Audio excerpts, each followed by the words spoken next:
jumping almost 1.5 to 2, and now I'm down to 1. I don't know what it is about that antenna. It just doesn't like that. Well, I can understand that. Yeah, I've got a pretty wide signal on the waterfall. It looks like it's 233. I thought it was 32, 33. You think 3KC would work for you, but sometimes it doesn't. We're trying to find ourselves a spot there that's not going to kind of get in the way of others, and that we can hear as well. Like I said, we just got out here, about 5 minutes ago. You're the first one to come back to CQ. Appreciate that. And we've had several contacts here the last 4 or 5 days down in your part of the world. A couple there in Marietta, and even had a few. Stone Mountain had one over in Snellville. I think there was one a little bit north. I'm trying to think, maybe up in Woodstock, I believe. We used to live in Valdosta, down closer to the border. So we run up there in Atlanta many times over the years. Nice to know the band is working in Georgia. And Paul, like I said, we wanted to move down one. Got a good surprise for you as well. We're also streaming live here on YouTube there. Go ahead. Oh, yes, sir. Yes, sir. So you're on YouTube, so I'm actually famous again. There's someone else that streamed me once on YouTube also.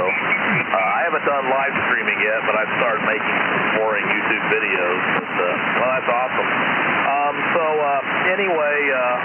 What kind of equipment are you running? I'm running an FT991A Yaesu into a Cushcraft R8 vertical, and I'm running 95 watts. I've been really busy, so today was the first time in several weeks I've actually turned on the radio.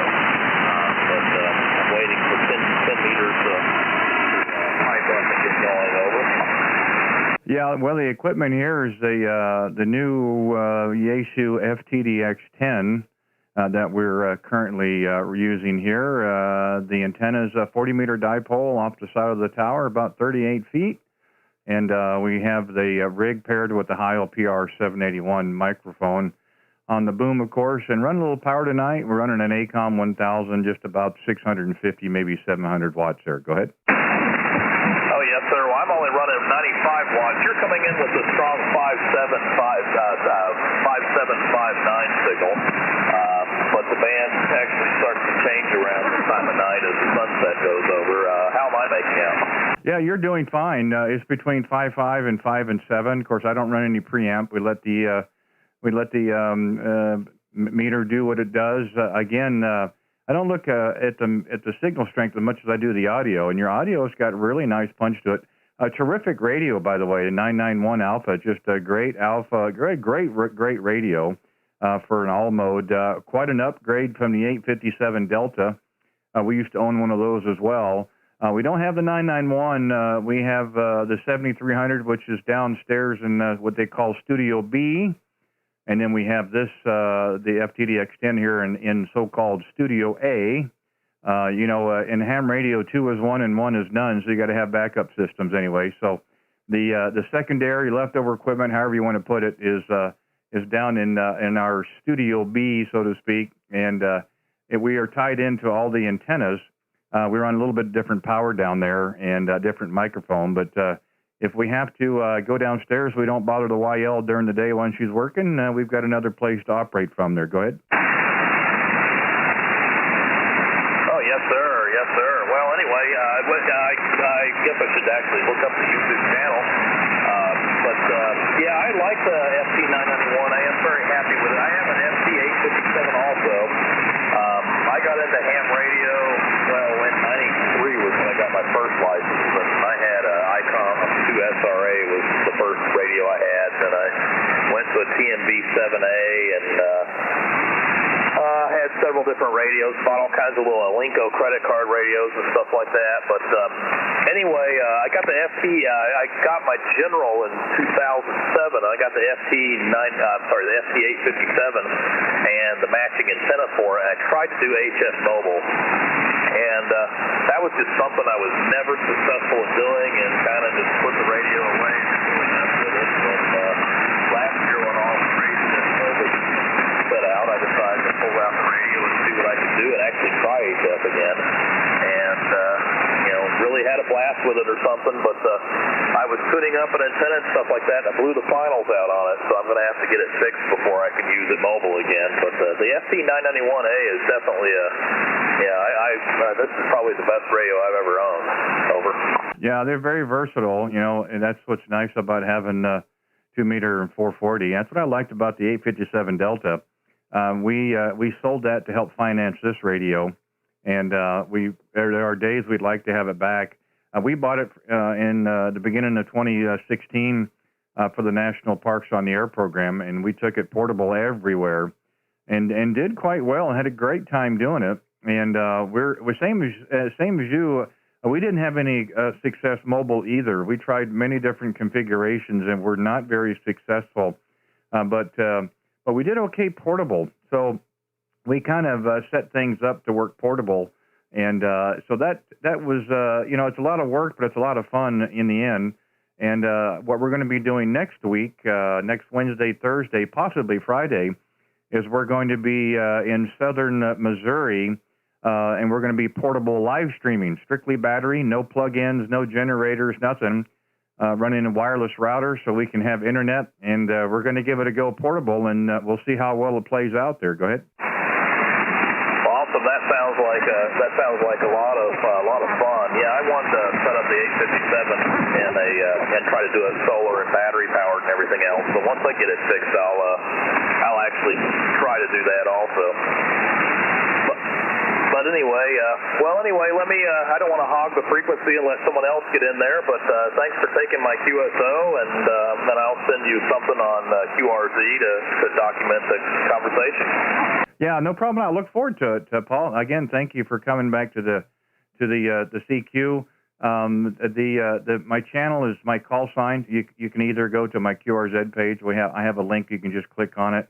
Or you can go to YouTube, put in the call, and you're the first one of the evening, and so that should be pretty easy to find.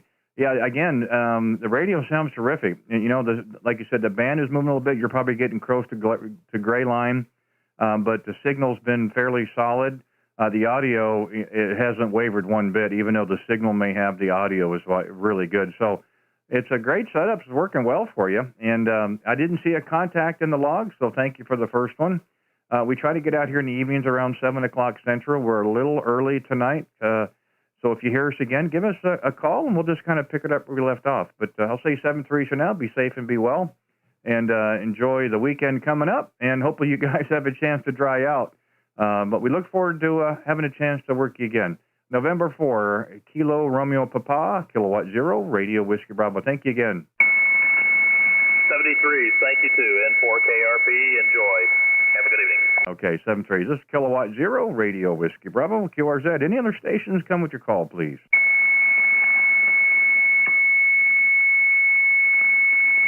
K0 RWB, Rainy, Kansas City, calling CQ here on 40 meters. Any other stations, come with your call. K0 RWB, QRZ.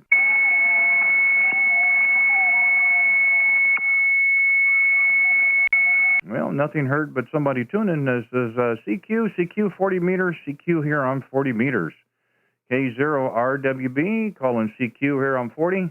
Kilowatt Zero, Radio Whiskey Bravo, calling CQ on 40 meters. Any stations anywhere?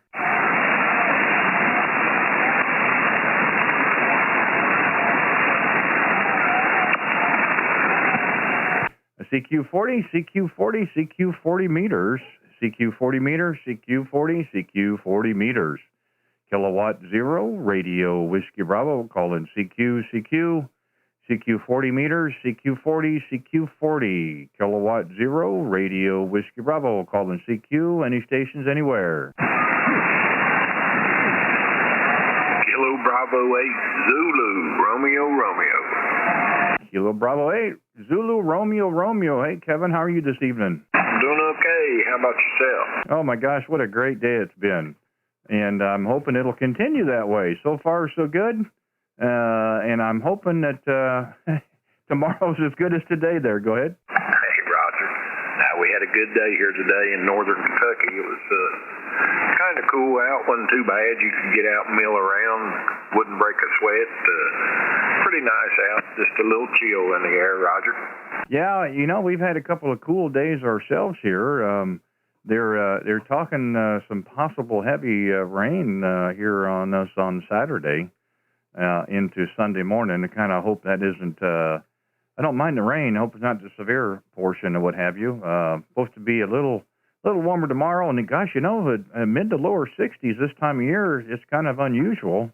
I guess that's just how it's going to be. I don't have anything to. We certainly can't change it. We'll just have to work with it or work around it or whatever. But I'm not going to complain because the next thing you know, you're going to go from these temps to August, and that boy, the heat and humidity. That's something I can do without. Yeah, won't be long. We'll be wishing it could cool off a little bit. Well, I got a good signal on you here this evening, Randy. Come back to me. I'll give you a signal report. Now, okay, no problem at all. I've got you a good solid 5 and 9, and of course we don't run any preamp.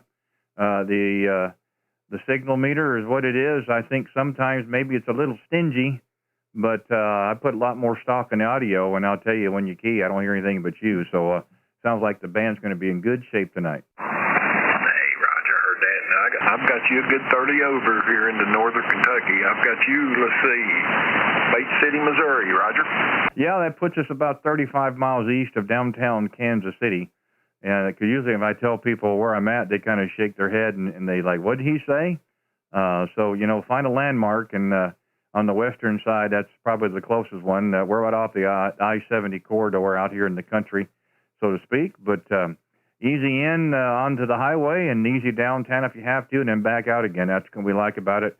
And it works out real well for us there. Go ahead. As long as you like it, that's all that matters. About, let's see, about 20 miles west of where Ohio, Kentucky, and West Virginia all comes together there, Roger. Yeah, I got that as well. A logger gives me a world map, and then it kind of zooms in a little bit, and it just shows the grid, of course. I see Ironton, Ashland, Huntington, then a little bit farther to the east of there, of course, Charleston, and so forth, Moorhead, then there's Lexington and so forth. So, yeah, I get a pretty good idea.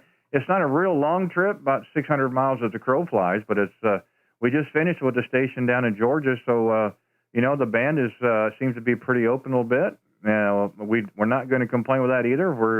We come out here in the evenings, usually about 7 o'clock Central. We're a few minutes early tonight. Calling CQ, make a few contacts.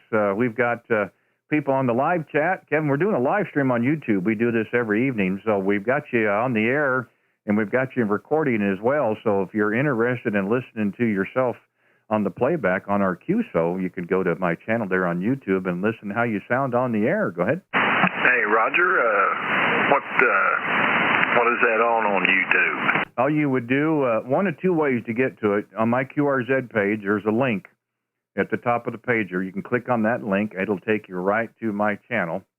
And, of course, you'd look for the video of today's date. Of course, now it'll say live.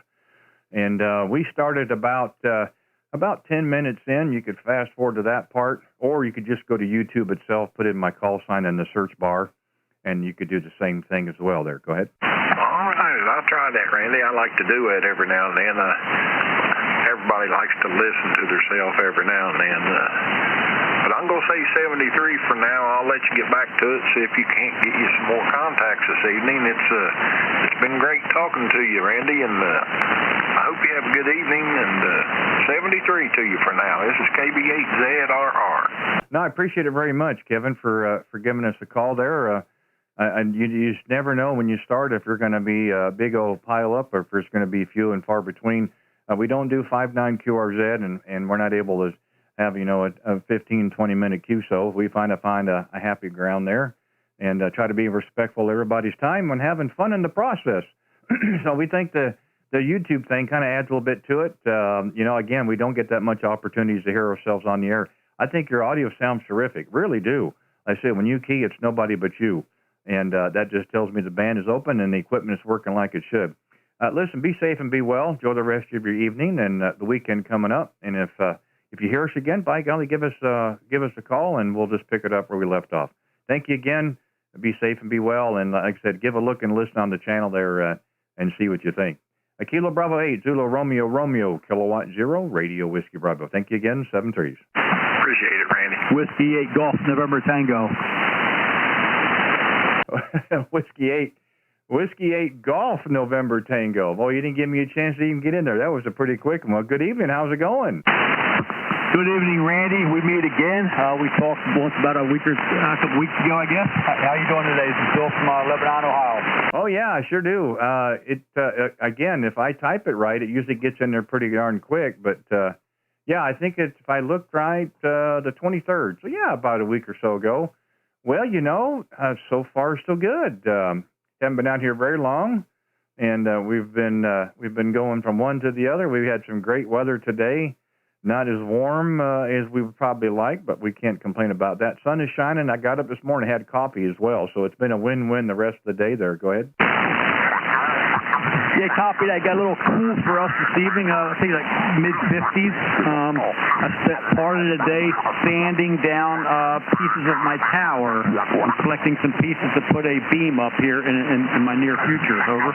Oh, terrific. That's great. Are you sanding the tower down so you can get a paint job? Is that what you're doing? QSL, yeah. It was given to me. I just got to put a little tender love and care into it and get it sanded, painted up, and hopefully in weeks to come, get a beam up because I'm only working with 100 watts and a dipole, 80-meter dipole up in the tree. Over. Oh, that's great.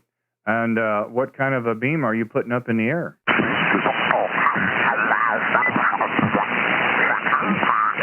More 20 meters. Oh, okay. Well, that's be good. And about how high you're going to have it up in the air when you get it done? So far, approximately 40 feet over. Oh, that's terrific. Oh, that ought to be really, really good. Really good. And, you know, my tower's about 40 foot. The hex beam is 45 feet from the base plate.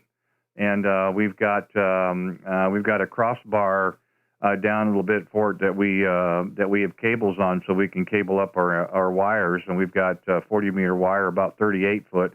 That's what's nice about the tower. You know, you can add all kinds of other antennas, and I just found it was easy to use a little pulley and some Dacron cord to shimmy them up and down. That way, if I wanted to change one out or something. But boy, it sounds like you got a good setup coming. I'd be really interested to listen to it when you get up there. Well, Randy, I will definitely point it your way and give you a call when I get it set up and see how it sounds. But I'll give you time to let somebody else jump in here. I appreciate talking to you again.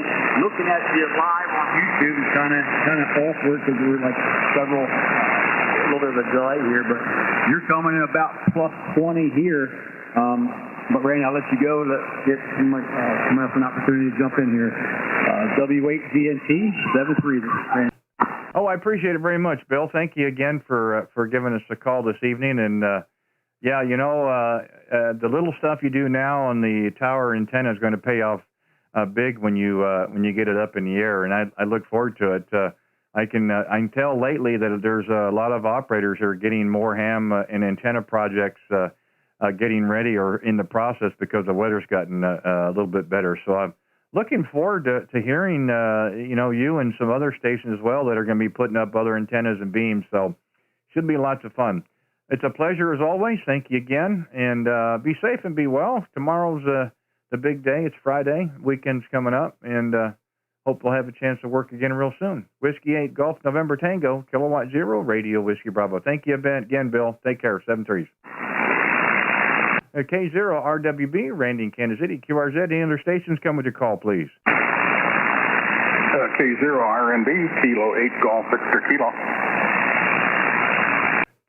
Kilo 8 Golf Victor Kilo. Is that a Roger? Yeah, Roger. Okay. Hey, Dave, how are you doing this evening? I'm doing fine. You got a nice signal down here? Well, let's see if I put it in right. Oh, another Michigan contact. Boy, I tell you, you guys always sound good up there. I don't know if it's the water, the altitude, the elevation, or the band, but another nice signal this evening. Go ahead. Yeah, well, I think it's the band. Do I have the call right? K0 Radio November Bravo? Radio Whiskey Bravo, red, white, and blue. I'm glad I asked. Well, you know, I'm not too good at saying it myself there. So sometimes I kind of muddle through it. I kind of forget my call from time to time as well, so I got to ask myself there, too. Okay, very good, Randy. Yeah, fine. Where is Bates City, Missouri? Well, it's funny you should ask. QTH, 35 miles east of downtown Kansas City, Missouri, right on the I-70 corridor. Okay. All right. Oh, nowhere. I haven't been there, but I know now roughly where it is. Very, very good. And I didn't look at the estimator. I will next time, but it's got to be a good 5 and 9 plus a few. And we just have a good path. You know, it's quite honestly, you talk about Michigan and the propagation path. Quite often, I do not hear that many stations to my west. Certainly Illinois and Wisconsin, things like that. I'm talking in general. Not many in Kansas or St. Louis, Missouri, things like that. You get up around the Mississippi and a little west of the Mississippi, and the East Coast, of course, New York, Jersey, they're a little more prevalent. So methinks that somebody put up an RF screen all along the Mississippi River. Have you seen it? I have not. I've heard about it, but I have not seen it personally. I see.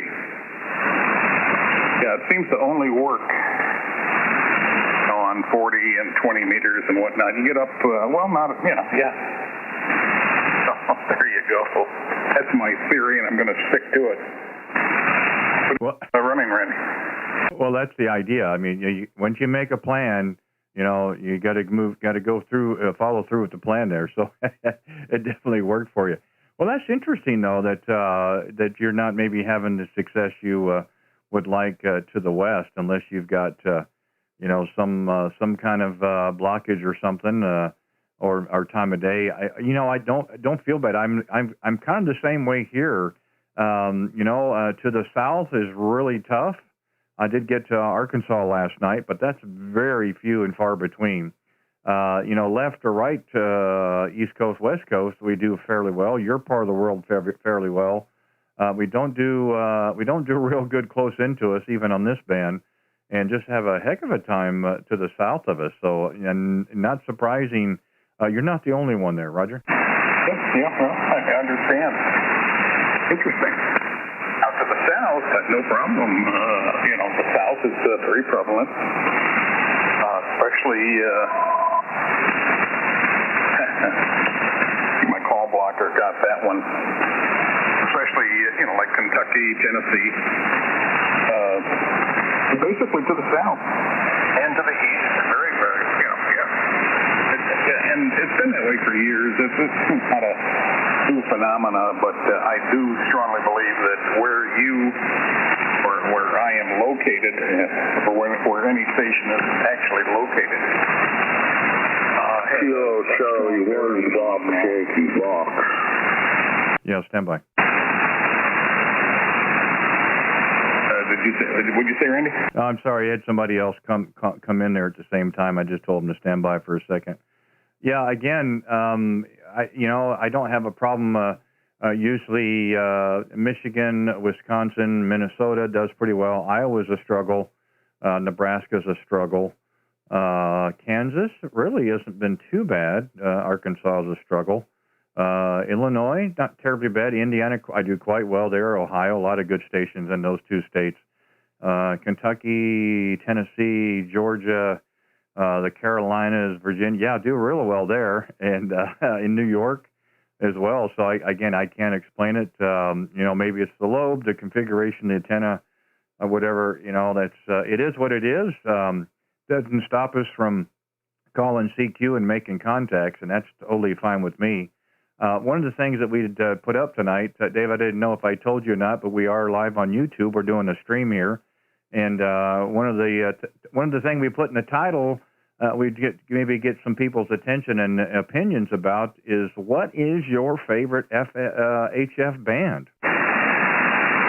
Well, back in the day, a long time ago, 24/7 was 10 meters. Cycle 19. My favorite band, for all time. That's going to apply today. But there you go. I'm going to bring up your live stream, Randy, as soon as I figure out how to do it. I assume we go to YouTube. Well, one of two ways. You can go to the QRZ page. I have a link there at the top. You can click on the link. It'll take it to it. Or yes, you can go to YouTube, put in my call, and the channel is my call sign, and you'll see the one video that's current date, and it'll also say live. And we started about 23 minutes in, somewhere around there, if you wanted to fast forward to that part. About a 20 or 30-second delay. I think that's normal. What I've been told between the internet servers and what have you for it to go in and around and about to get it put up there, but that's totally fine. It's you're not the only one to mention about 10 meters. That's some of the questions and comments I've had the last couple of weeks. Are you using the different modes and what the bands are like, cycle 25 and so forth. But I've had quite a few mention, 10 meters when it's on, it is just a lot of fun. I've noticed a little activity on 15. My friend Jason last night out in Indiana, before him and I had a quick talk, he worked some DX on 10 meters, so that's a good thing to know. So that was one of the things we kind of put out there last night. Are the bands getting better? I think they are to some degree. Maybe not longer per se, but are staying open a little bit longer. Over the weekend, I was on 20 meters with a bunch of folks out west till 11 o'clock at night, and it worked out really well. But it was a light switch. When it works, and then it was off. They shut it off just like a light switch. But again, we're just really curious and see what others think about what their favorite HF band is. Nice to hear about 10 meters, so we're doing a little informal count tonight to poll, and we'll probably put the results out tomorrow there. Go ahead. Yep, okay, very good. Yeah, very good indeed. Well, my second favorite band, since you can't work 10 meters anymore, you can, but I spent a lot of time on 60 meters, and I like that band. It's very good. It's very conversational, and everybody's well behaved, et cetera, et cetera. I work them all. I've been on the air 65 years, Randy, and there ain't a whole lot that I haven't done. I haven't quite got up into the microwave band, except when I go in the kitchen and fire up the microwave oven. That's the extent of the super high frequency stuff. I'm on the YouTube page, and I can't find. I got videos. If I can get everything to work here. Well, there should be one there that should say live. I think down the far right-hand corner or something like that. It does go live, but it also records as well. If it doesn't pop up or show up, it'll be recording. You could always watch it later if you're not able to find it. I've had others that have mentioned that they don't see it. Again, I'm not sure exactly how it all works. I know enough to be dangerous and to get it live, I believe. I'm watching it in my studio here, so I think it's working. So hopefully others can find it as well. There, go ahead. Yeah, well, okay. I can.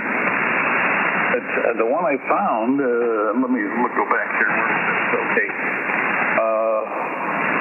It says a live stream of January the 30th. Oh, if you search the newest ones, it'll have today's date, May the 6th, and in the title it says, "What's your favorite HF band?" So that should be the one you'd be looking for. Oh, okay. Well, let's see. I can look.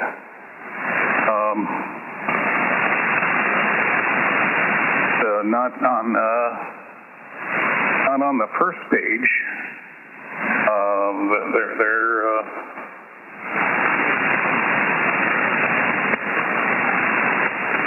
page 2. I didn't realize I was a 2-pager all of a sudden. I guess that's good to know. I thought I was just a 1-page kind of guy. Maybe I'm doing this enough now. I've become a 2-pager. I guess that's a good problem to be into. I guess so. Yeah. There's you don't have all of the second page, but it does carry some videos and whatnot onto the second page. And this one's from April 22nd. This page, GVK Friday. They're there, but I don't think I'm not sure on that particular date. Yeah, I don't even see a contact between us yet, so I don't think we'll have a chance to talk on that one. But I'm not able to see that side. If you know, to kind of direct you exactly where it is per se. I look at it from the operations side, so I get to see what's there, but I have no way of knowing what it looks like on your side until after it's been posted or when I stop for the night. So I wish I could help you a little bit more, but I really wouldn't be able to tell you kind of where to go other than what I've done, which is, again, you might call in the search bar, and what I've been told of what they see, what others see, is there is one video window and it'll say live, and then that's basically associated with the title, which will also, all my titles have the date that we're doing this, so it would have May the 6th today, of course. Yeah, I found it here. I went to to QRZ and I just followed that link, and it has it here, and you got 12 people watching. And there we go.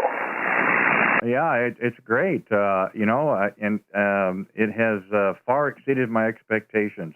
Again, the only downside of this is a webcam that faces me, so you have to see my ugly face.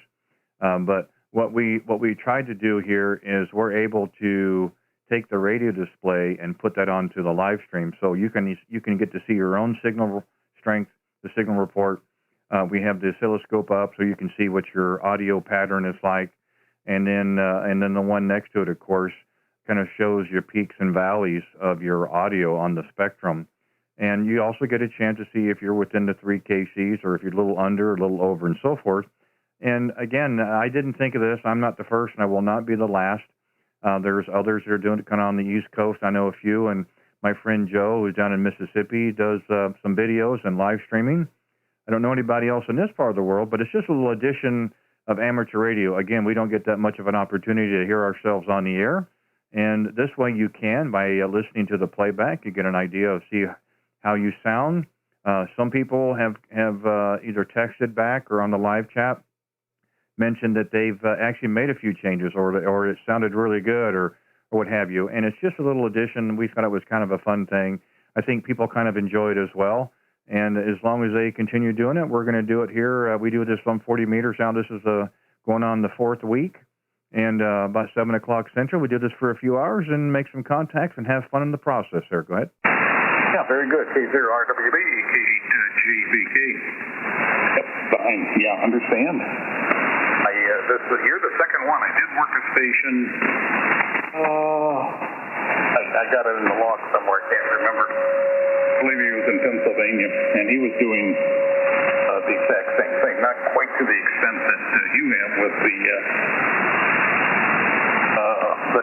radio panel screen. Your video is coming through. There is obviously a latency. You have the volume of the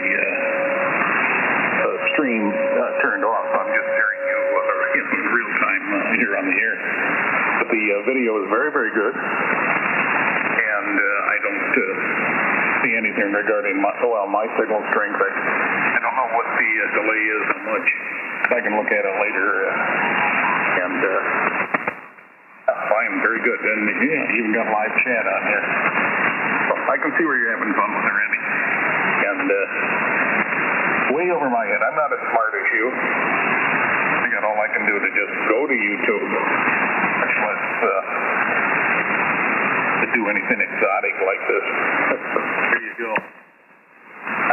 Your audio is very good. A lot of nice, rich tone to it. I think you're probably using a ER781. I think I saw that somewhere.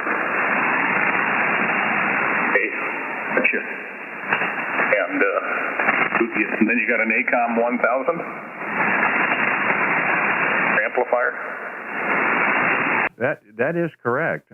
Yes, we do. Here in this is Studio A, where we do a lot of the majority of the work here with the live stream and radio is up here in Studio A. It's right next to the wife's office as well. So if she has important business on the phone or Zoom calls, whatever, we kind of vacate this location. We don't want to bother her, so we have Studio B, which is downstairs. That is the main radio. There is the IC7300. We run that with a Heil ICM microphone.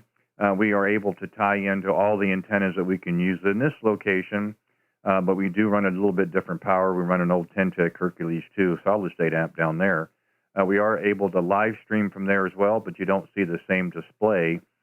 We use a third-party software that we can actually put up on the stream, where this is actually the display that's on the radio, and we kind of prefer this, of course. But yeah, again, it's been kind of fun doing this. I think others enjoy it as well, and we're, like I said, we're going to continue doing it as long as others are enjoying it. And like I said, we do get people here on the live chat, which is nice as well. We get people to check in. You mentioned Pennsylvania. It might have been Todd. I can't think of his call off the top of my head. There's Todd and there's Doug up in Long Island, KB2 UKA. And then, of course, everybody knows Alex down in Cutler Bay, Florida. He is Whiskey 7 Hotel uniform. Again, I didn't do this on my own. I had a lot of help to get where it is right now. So I'm not taking credit for this at all. I had a lot of people who helped me, especially Alex, get this up to where it is now running. And we even changed the internet providers to get a little bit better internet. Of course, we have had some very unusual nights, as some others that have checked in regular with me know and understand. And we've had a few power outages in the meantime. So, but tonight seems we had no issues last night. It was a great evening so far. Tonight has been really good as well. Really good signals. Lots of stations out there, and we try to grab as many as we can. Again, we don't do 5.9 QRZ. But we don't do 10 and 15-minute QSOs. It's just not fair to everybody else. We try to be very respectful of everybody's time and give everybody a chance to get out there. K0RWB, back to you. Very good, Randy. Yes, totally agree. That's good, great attitude. Thank you. That's the amateur way. K0RWB, this is THGVK. Yeah, fine. Well, the stream is holding up really nice. What would be cool if there was absolutely no latency. But that's asking a lot. Yeah, I have the option for it, where I can almost make it zero. However, it takes so much bandwidth, and I don't want to push my luck. So it is what it is. But we're happy that we've gotten this.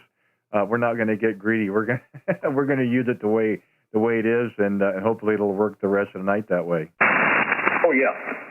Yeah, I think it will. I see no flaws, none whatsoever. Yeah, this is all. What I'm running here is also ICOM 7300. You know, I guess is there anybody that does not have a 7300? It's almost that way. Very, very extremely popular radio, and I've only had mine a couple of weeks, so still learning. And I'm constantly pushing the wrong button. It's the right button, but it's the wrong button for what I want to do. That type of thing. I just finished putting together a remote key. So, because there's no tune button where you can generate. I use a remote tuner, the MFJ 998 remote. And it wants a couple of seconds of carrier, and then it'll do its thing. And the only way I could do that was throw the 7300 into an FM mode and key the transmit, and then the tuner would respond accordingly. I came across this little device that plugs into the back of the 7300 as well as other ICOM radios. And I guess it pretends it's connected to a ICOM remote tuner. Anyway, when it's all done, I plug it in, push the button, and it gives me 10 watts of carrier, and I can do that on any band, any mode. And the tuner responds accordingly. So it takes a lot of the button and more buttons and sub buttons. Okay, Randy, go work somebody else. Enjoyed it, and I think I'll sit here and watch the video for a bit while you work some of the other stations. Fun. It's been fun, and I like what you're doing, and I think you got a wonderful attitude toward the amateur community. Kind of like what it used to be back in the day. K0RWB, let you wrap it up. K8GVK near Lansing in Michigan. Go ahead. Well, it sounds great. No, I appreciate it very much, and enjoyed the QSO, and I'm glad you were able to find the video there. And again, we try to do this during the week. 20 was not real good with us the last a couple of weeks ago, so we just decided to try 40 meters, and it's just been phenomenal. Lots of stations, great signals, wonderful audio. People have got some really great information they're willing to provide. There's others listening out there, of course, and some terrific stories. So again, if you're interested when we are going to be back out again, there's a little notification bell. You can click on that, and that'll let you know when we go live again.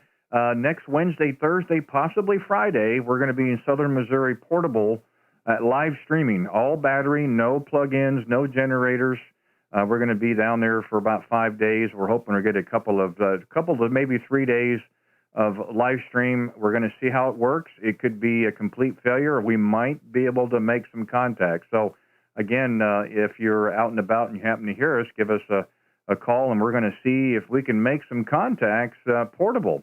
We won't have the same type of antennas, of course, but we're going to give it a go and see what happens. So thanks for giving us a call.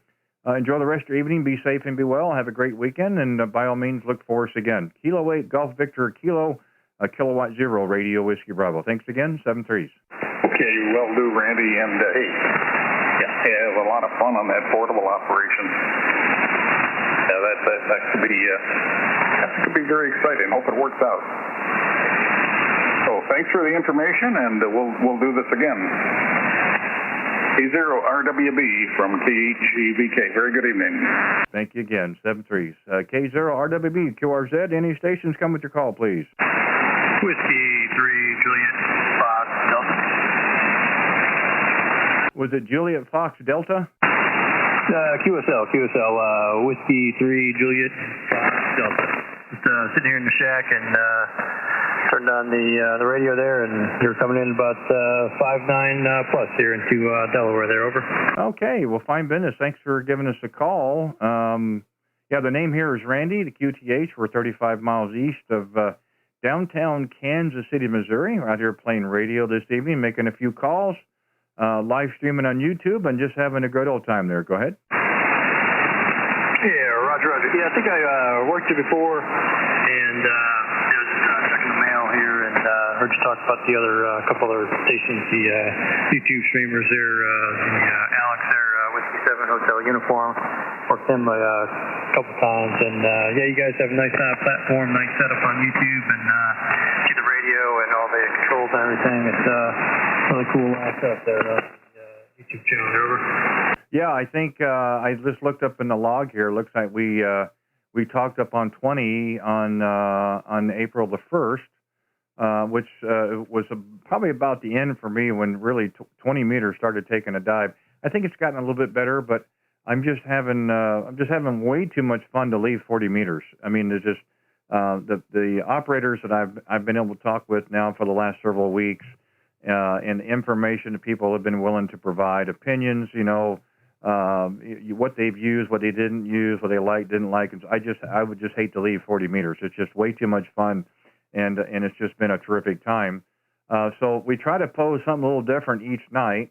I do this little informal type poll things, And last night I kind of threw things out there. We thought the band was getting better, and I think a lot of people were saying that it was getting better, or at least it was open a little bit longer, maybe not long as in across the world, but longer as in time frame. So tonight we kind of changed up a little bit, and we were just trying to get some ideas from everybody, and you as well, is what's the favorite HF band that you like to use there? Go ahead. Oh, yeah, as far as the HF band, do 40, and then 20 is always good for some good DX contacts, because usually the 20 meters goes pretty much long, and sometimes every once in a while it'll go short there. And then the gentleman's band 17 is always nice too. I worked a couple mobiles on 17, actually two of them, two good, about a good about 5 to 6 minutes or so, and a couple of different airline pilots at 35, 40,000 feet, a couple in Canada, and one was flying, he was over Utah, like that. So those are always interesting contacts, and that's always a good time. But and then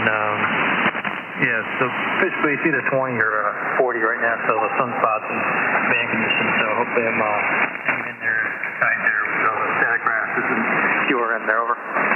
Yeah, that's one thing that I've noticed. Here on 40, it's a little more susceptible to, a little electrical interference and some static crashes, which I'm starting to hear now. I had that last night. It didn't get any stronger, but they were still out there, and I think that's probably what we're dealing with tonight. I had one contact into New York last evening, and that's about it at that distance. So to have you in Delaware really makes me feel good that the band is going to be open again tonight. It has been really good the last several weeks, at least in my part of the world. Again, Central U.S., it can come from any direction, and and we take them as they come. Trust me, and we're not lacking for different locations. We'd like to work them all, and some will come in a little bit better. But lately it's been really good. We kind of follow the same lines what you're saying. We do like 20. But I would have to say, if we were taking a vote now, it's going to have to be 40 meters for me. It's just been way too much fun. And we did an informal kind of a poll a week ago, and about 80% of the operators that I talked with that night were 100 watts in a wire. So that just tells you, 40 meters, that's just terrific. And I know it's going to happen again tonight, and that's terrific. That's what I love about this hobby. You don't have to spend a great deal of money, and you can be very successful on the air with just barefoot and a piece of wire there. Go ahead. Oh, yeah, absolutely, because you never know with the band conditions and everything else. Like you said, you're running minimal power, just a dipole, and you just basically string up antenna with what you got for your yard lot size or trees or attic antennas, and there's a couple even guys that load up gutters, and they got that HOA plus their gutter antenna there. You can load up the drains there. But there's so much different aspects in amateur radio and different things you can definitely do for the hobby there, and make it work for what you got, and you can really work the world on 100 watts. Yeah, it was great to make contact, and I'll let you work some of those stations running the E2 block there. The static crashes are kind of getting a little louder here in the band, and start to lose you there a little bit. So, it's nice to make contact with you, and definitely catch you down the log there. Whiskey 3 Juliet Fox Delta, and call was Kilo 0 Romeo Whiskey Bravo 73. Good luck with everything going on tonight. Hopefully the band's conditions open up a little bit for you. Well, I appreciate it. Again, nice to work for the second time, and I'm glad you took the time to give us a call. I really do appreciate that, and nice to see that the band is open. Your part of the world. Yeah, we're hearing a few static crashes. Hopefully it doesn't get any worse tonight. So 7-3s, be safe and be well, and have a great weekend coming up. Again, if you hear us down the log, by all means give us a call, and we'll just kind of pick it up where we left off. We'll say 7-3s for now, and thank you again. Whiskey 3 Juliet Fox Delta, Kilowatt 0 Radio Whiskey Bravo. 7-3s, have a good night. Okay, K0RWB, Randy in Kansas City, and any other stations, QRZ, come with your call, please. Kilo Fox 5. Papa. Kilo Fox 5, Victor Sugar, Papa. Hey, Mike, how are you doing this evening? I'm good, Randy. Good to hear you having a good time. It was great. It's been a while and I've had some time and I heard you in there. And your signal's really good tonight. You're punching through all the static. You're 10 over here in Texas, over. Well, I'm glad to hear I'm 10 over somewhere. That's always a nice feeling. Well, I appreciate that for giving us a call. Thank you for taking the time to do that. Yeah, like again, we're just calling CQ and making a few contacts, having fun in the process, and it has been a lot of fun. It's been off and on this week, not so much on the air, but stuff around the house and that kind of thing. But last night was a great night. So far tonight is working out real well. Hopefully the weather and the static crashes don't get any worse. We did have to shut down a week or so ago because of it, but hopefully tonight we won't have that problem there. Go ahead. Yeah, QSL. Well, it's that time of year, and you just never know. We've had it pretty rough here, but it is that time of year. Everything's good. We're just trying to get a little more time on the radio. Been real busy, and just have noticed that I'm not spending much time on the radio, so we're trying to make a few calls. Over. Yeah, that's the problem this time of year. With work is one thing, but you think you got more time because you got more daylight, and it seems almost to be the opposite. We do try to make sure that we have at least this time in the evening set aside that we can try to get on the air. We do have other projects that we do during the day and what have you. But we do try to make sure that we can at least get out here for a couple hours in the evening, and that does seem to kind of satisfy the need for right now. I mean, it'd be nice to get a little bit more time, but it's not in the cards right now, and it's just the type of season and the weather we're in and so forth. But again, I take advantage of it while I can. We try to work as many calls as we can within the time allotted. Like I've said before, I don't do 5/9 QRZ. And we can't do 10 and 15-minute QSOs. We just try to be respectful of everybody's time, and hopefully everybody else kind of likes that idea as well. But so far, so good. It's been a great night, and you got a good signal, 5/9 plus. The audio is just right in there. And if I hadn't looked up on QRZ, I would have thought you'd been a whole lot closer. Well, appreciate it. It's just a simple station, like I heard you say a minute ago. I believe it's amazing what you can do. The thing about 40 meters that I like as well is that not too many stations can get half a wavelength above the ground, so it does level the playing field a bit. Everybody can get 25 to 40 feet or so, but anyway, we appreciate it. We're running a 40 meter doublet, if you will.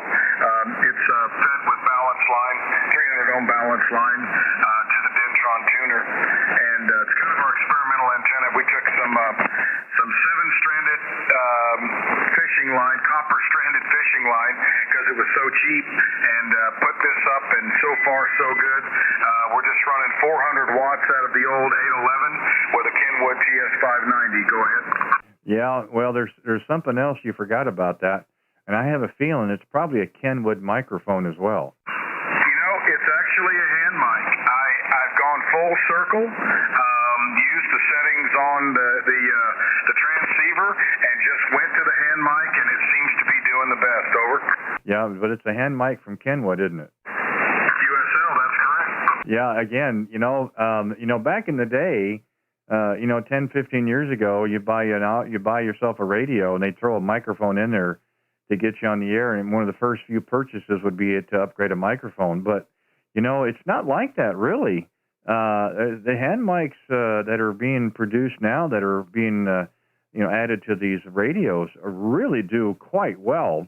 I had one last week I got talking with, and just sounded phenomenal. And I said, well, tell me what mic you're using, because I'm just using a stock hand mic, and I couldn't believe it. You got it dialed in just to a T. What I hear about yours has a lot of punch to it. Now, it's not overdriven. There's not a lot of processing or compression, but it is clear, but it is just as bright as it can be. That's the technical term where I come from. It's just really bright, and that's why I was kind of curious, because Kenwood always has unique audio sound anyway. especially if you're using their mics. The 60, the 40 they came out with, and that's why I thought it had to be in that same family. And I was close. It's still Kenville. I didn't anticipate the hand mic, but yeah, it sounds really good. And you'll have a chance to listen to it yourself here on the playback since we're here on YouTube. Go ahead. QSL.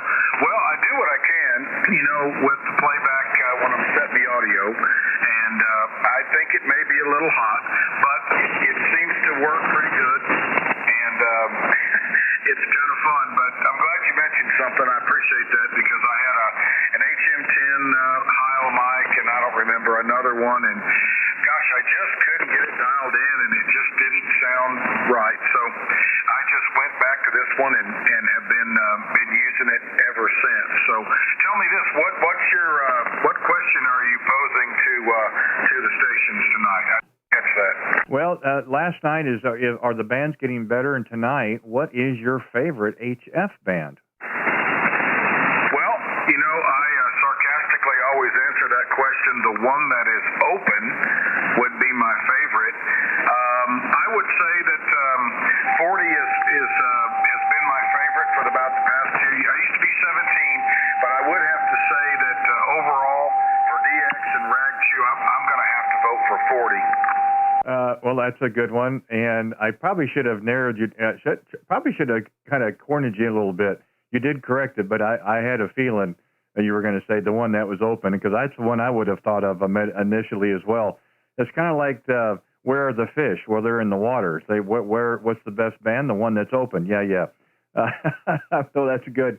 It's not surprising. I think even though we are on 40, we have a lot of other choices. And I think, depending on the time of day, in the time of season, the bands can kind of rotate around a little bit. But me personally, by and large, from about the first of the year, I think consistency-wise, 40 meters has been really, really tough to beat. There are some great operators on all the bands, but I will say personally, since I've been here doing this, I've met some of the greatest operators in the world on this band. And just wonderful, wonderful information that people have provided. We had some information last night on different antennas and so forth that was really helpful. And some of the stories that people tell are terrific as well. So for me personally, it's 40 meters as well there, Roger. QSL. Well, I would concur. And, I enjoy them all. And 17 is another one that I like, but it's not quite as reliable and not as traversed. So I will say that. Well, listen, Randy, I won't hold it. I appreciate the time. I truly enjoy what you do. And, again, thanks for taking my call. And I will graciously curtsy and step aside and say 73 to you and listen for a little bit. And hope you have a wonderful evening. Kilo Zero, Romeo Whiskey Bravo from KF5 Victor Sugar Papa, 7-3. Oh, 7-3. Pleasure is all mine. I do appreciate you taking the time to give us a call, and I'm glad we got a short QSO, which is surprising. I don't have a contact in the log, so thank you for the first one, and I look forward to having a chance to work you again. I don't know if you had caught it earlier, but next week, Wednesday and Thursday, really, really good chance, possibly Friday, we're going to be in South Missouri, portable. No plug-ins, no generators. We're going to be strictly portable. We're going to try to live stream as well, all off a battery. We're going to see how it works. So kind of keep an ear out, this time next week. And if you hear us, give us a call. Again, I don't know if it's going to work or not. Totally different antenna, of course. We're going to give it a go and see what happens. But if you're out there and you hear us, don't hesitate to give us a call back. But thank you again for the time. I really did enjoy it, and it sounds good in my receive. Be safe and be well. Have a great weekend coming up, and we'll look forward to working it again. A Kilo Foxtrot 5, Victor Sierra Papa, Kilowatt 0, Radio Whiskey Bravo, 7-3s. 7-3. Okay, K0RWB. Take one quick second here to see if we have any QRP portable or mobile stations. We're going to take a quick standby to see if there's any QRP portable or mobile stations. Come with the call, please.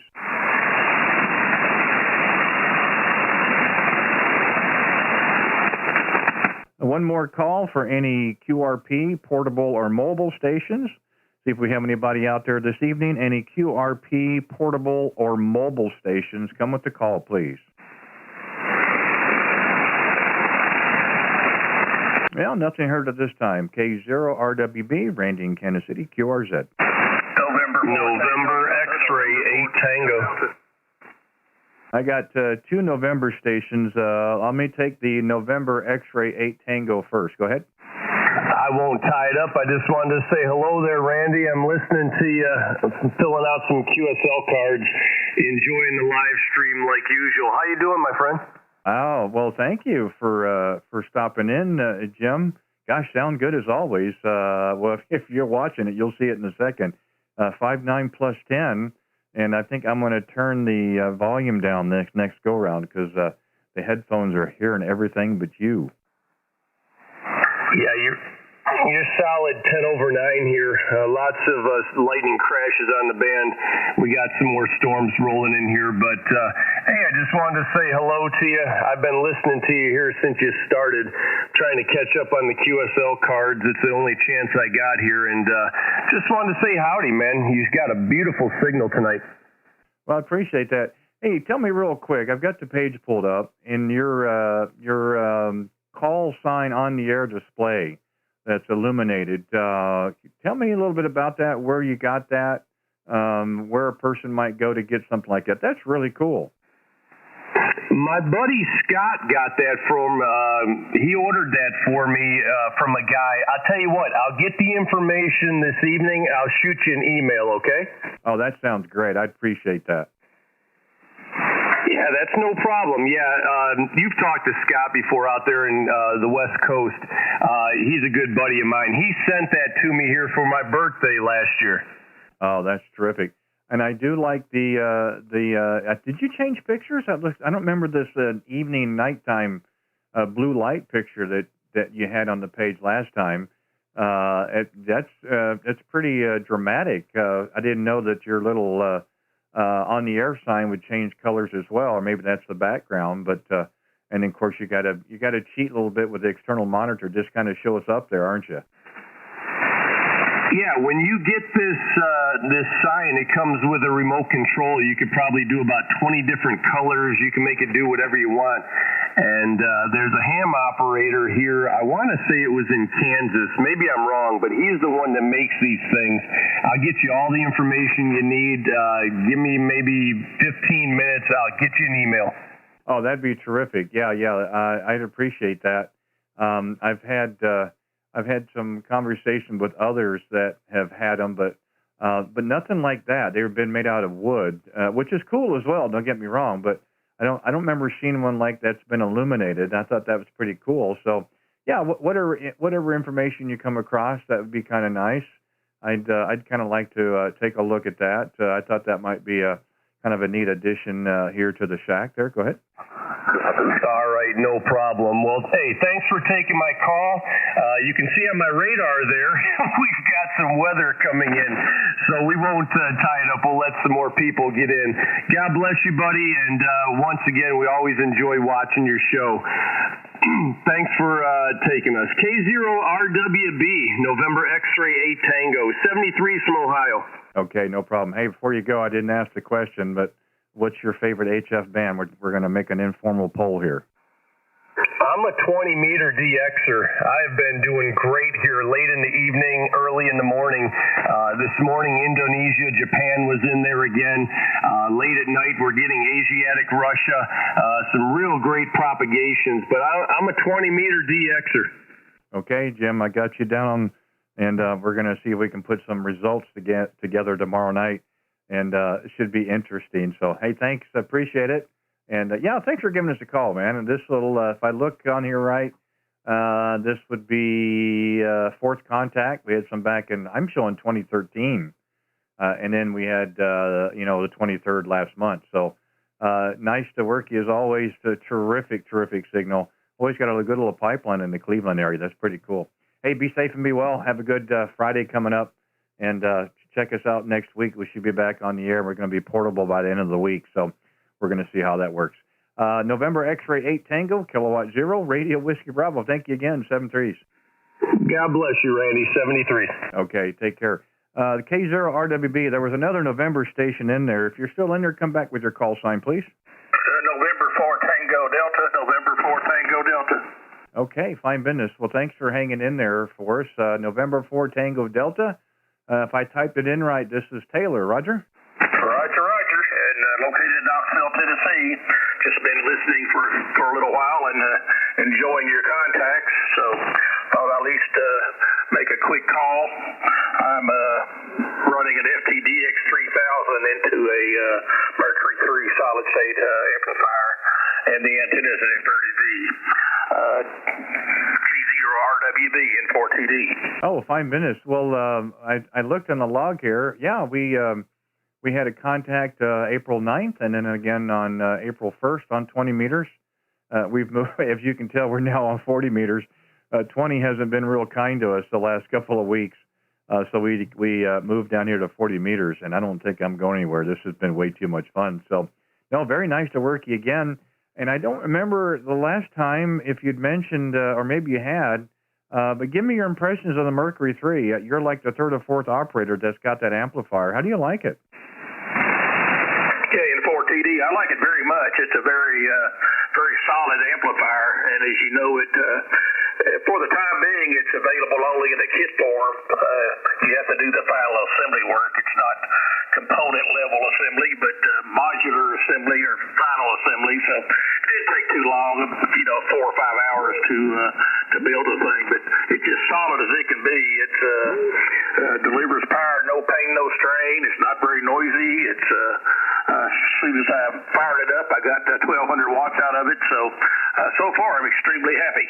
Well, that's great. And what about protection? Is it set up pretty well if you happen to go to a different band? I'm not super familiar with it. I know Alex down in Florida's got one.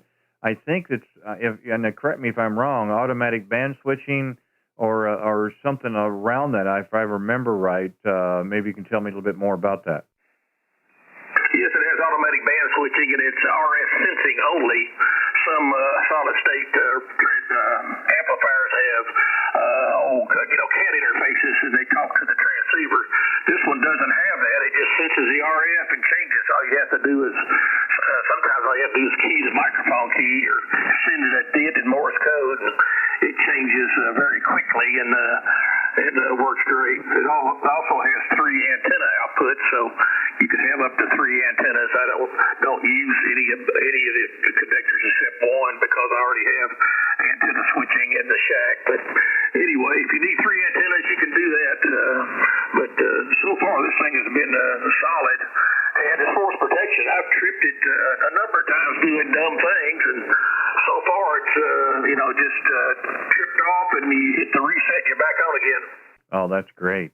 As expensive as the equipment is, it's nice to have some safety measures built in to any of the products, whether it be the transceivers or amplifiers or even some of the tuners and so forth, and to have some of those safety measures would certainly give you a little bit of relief. That's the thing I didn't notice initially when I went amplifier. I had an 811 and an 811H, and I think I spent so much money on tubes because I would either forget to change the band switch or forget to tune, and they didn't seem to be very forgiving, and I ended up having to replace the tubes, and so I had a very short stint with tube amplifiers, and then went to a solid state, an old Ten-Tec Hercules 2 solid state, which we still have, and then we've got our new ACOM 1000 here now. It's a tube amp, but I will say this, you mentioned some of the safety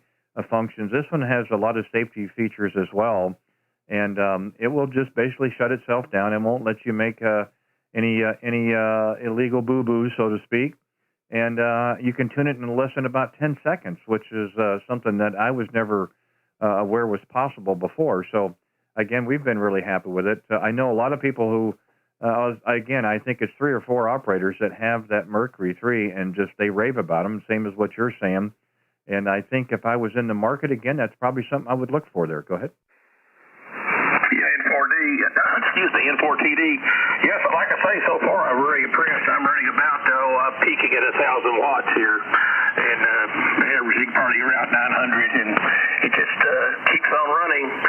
And I think one of the keys is these newer amplifiers are using the newer transistor designs, and they're much more rugged than the RF transistors you could get 15 or 20 years ago. So overall, solid-state amps have been greatly improved by the newer devices that are on the market now. So anyway, I think that's one of the big benefits of buying a newer model. Another thing I liked about this Mercury, it's a pretty good deal, $2,500 for a kilowatt solid-state amp. That's a little hard to beat. Go ahead. Yeah, that's a good little price point. You know, it's a little bite in the shorts there initially, but you know, longevity-wise, and you wouldn't have to worry about another amplifier down the road per se, and it's not legal limit, but darn close. I don't know if you'd actually hear the difference or not. It does sound really good to me. Of course, I have two now. I don't know if I could get away with the third one, but these seem to work okay. And again, I think the ACOM has been working quite well for me as well there. So we'll just keep running until we get tired of it or something. But for now, we let ours lope around around 700, maybe 750 watts, and it just does fine. And that's usually where we set it. One of the other things that we're kind of doing tonight here, since I've got you on the air, we kind of do kind of an informal kind of poll thing. And tonight is I've been asking operators that have been checking in with us is what is your favorite HF band? Well, I'd have to say 20 meters. If that would be my vote, and for several reasons. One, I enjoy DXing, and 20 meters is your bread and butter DX band. If you can't work it on 20, you're probably not going to work it. And it's an excellent CW band also. You can find all the modes, digital, radio, teletype, slow scan TV, just about anything you're looking for, you'll find it on 20 meters. So for various reasons like that, I like it a lot. In fact, I got DXCC QRP on 20 CW only. That was a fun experience. Oh, that's really cool. That's very cool. Yeah, you know, you've kind of hit it there. You know, 20 does offer quite a little bit. It can get congested and crowded at times, trying to find an open spot. You know, if you just want to kind of sit there and have them come to you, so to speak, it can get a little congested. But I think all in all, it's going to be a good band. It hasn't helped me out a lot the last couple of weeks. We try to come out about 2:00 Central on 20 meters, and it got to be a real struggle with the noise, at least at my QTH, and we weren't able to make a lot of contacts. We do run a hex beam that's 6 through 20, so that's what we use on that band, and but we weren't really successful, and we just thought we might be better off switching, so we came to 40 meters, and of course that can certainly change if the band opens up or whatever, but you're not the first one and probably won't be the last to say about 20 meters, but again, we're just kind of curious what people think. Don't know if you were listening earlier or not, but and I didn't mention it at all to you, but we are live here on YouTube as well, so we're live streaming, so we're able to record and do it live at the same time there, Roger. Yeah, QSL, that's interesting. I'm not sure I've talked to anybody who's been doing that, so could be people listening in to our conversation here, so that's pretty interesting. Yeah, like I say, overall, I like 20 best. For rag chewing, I think you're right. 40 is a very good choice. It's more stable.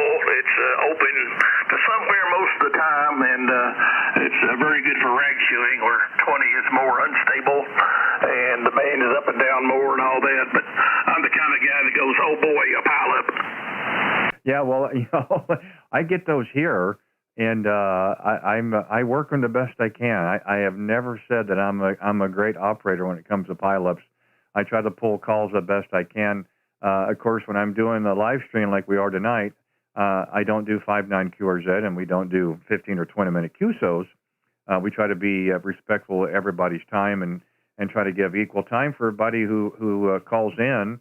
and I'd like to think we've been successful at that point. But yeah, again, this is just a little addition of amateur radio. We're not the first to do this, and we probably won't be the last. We had a lot of help getting ourselves set up here with some other people that are doing this, and we don't get that much of an opportunity sometimes to actually hear what we sound like on the air, and this allows us to do that. It's just recording, and of course it gets played live, but it records at the same time. So if you're interested in listening to our QSO as well, on my QRZ page, there's a link. You can click on that, and you'd look for the video with today's date, or you can go to YouTube directly itself, and in the search bar you could type in my call sign as well, and you could give a look and a listen. The downside, I've got a webcam that's pointed at me. You get to see my ugly face, but we are able to project our radio display of our radio onto the live stream, so you can see your signal report, you can see the oscilloscope, your wave pattern on your audio, and it's just kind of a neat thing that we've kind of done, and I think people seem to like it as well there. Go ahead. Yeah, that'd be very good for certain situations like I've experienced where people who know nothing about ham radio say, who do you talk to? And if you got a website with recordings on it, say, here, I'll show you. So and give them a live demonstration with, that they would fully understand versus saying, I talk to various people and, they just look bored with you. So anyway, you probably had that same experience. People say, who do you talk to? And I said, well, that's hard to say. It depends. Anyway, yeah, it's 40's a good meter, good band for rag chewing and that sort of thing. But it all depends on what's going on. If you were the Republic of North Korea, the only thing you can do is 5-9 thank you. Yeah, that's very true. And there'll be a pileup like no other. I'm very sure so. Well, the interesting thing, of course, I have on a set of headphones, try to at least have a one-way conversation that the YL hears. Doesn't want to hear it all, of course. And again, when I listen to myself in the headphones, it sounds absolutely awful. But on the YouTube, on the live streams, it sounds like me. And that's the thing I think people kind of look at. You don't know necessarily if you're running a hot mic or if you're running too much compression, or what the case may be. So this way you can actually check yourself. Again, nobody knows your voice as good as you do. People say, well, I don't know what you sound like in person, but you sound good on the air. You listen to it yourself and you go, oh, that's awful. Or say, hey, that's great. And that's what took me a few chances to try to kind of dial that in. So all we're trying to do is pay it forward. People help me trying to get the audio set and to make it sound, more natural for me. And they helped me set this up for the live stream. So we're just trying to pay it forward, having a great time doing it, making lots of contacts, and so we're going to keep doing it there. Go ahead. Yeah, your audio's really good. It's nice and flat. It doesn't. It's not overly too many highs or too many lows and all that. It's nicely balanced. So I think you got it set just right. I wouldn't mess with it if I had yours set up. So yeah, I'm one of those people that if I hear myself recorded, I go, "Who is that idiot?"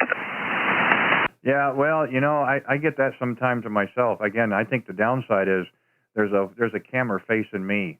That was the wife's idea. So if everybody likes it, it's my idea. If they don't, I'm going to blame her for it. But she wanted to say, you need to fill a spot in. She said, put this camera and face you.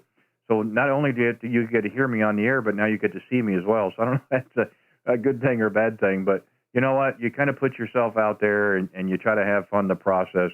We're doing good so far, and we're going to continue doing that. Again, we're making contacts everywhere, and it's just been a terrific time and great signals, and people have had good audio as well. And we've had some first timers that have just gotten their license. You can really hear the enthusiasm in their voice.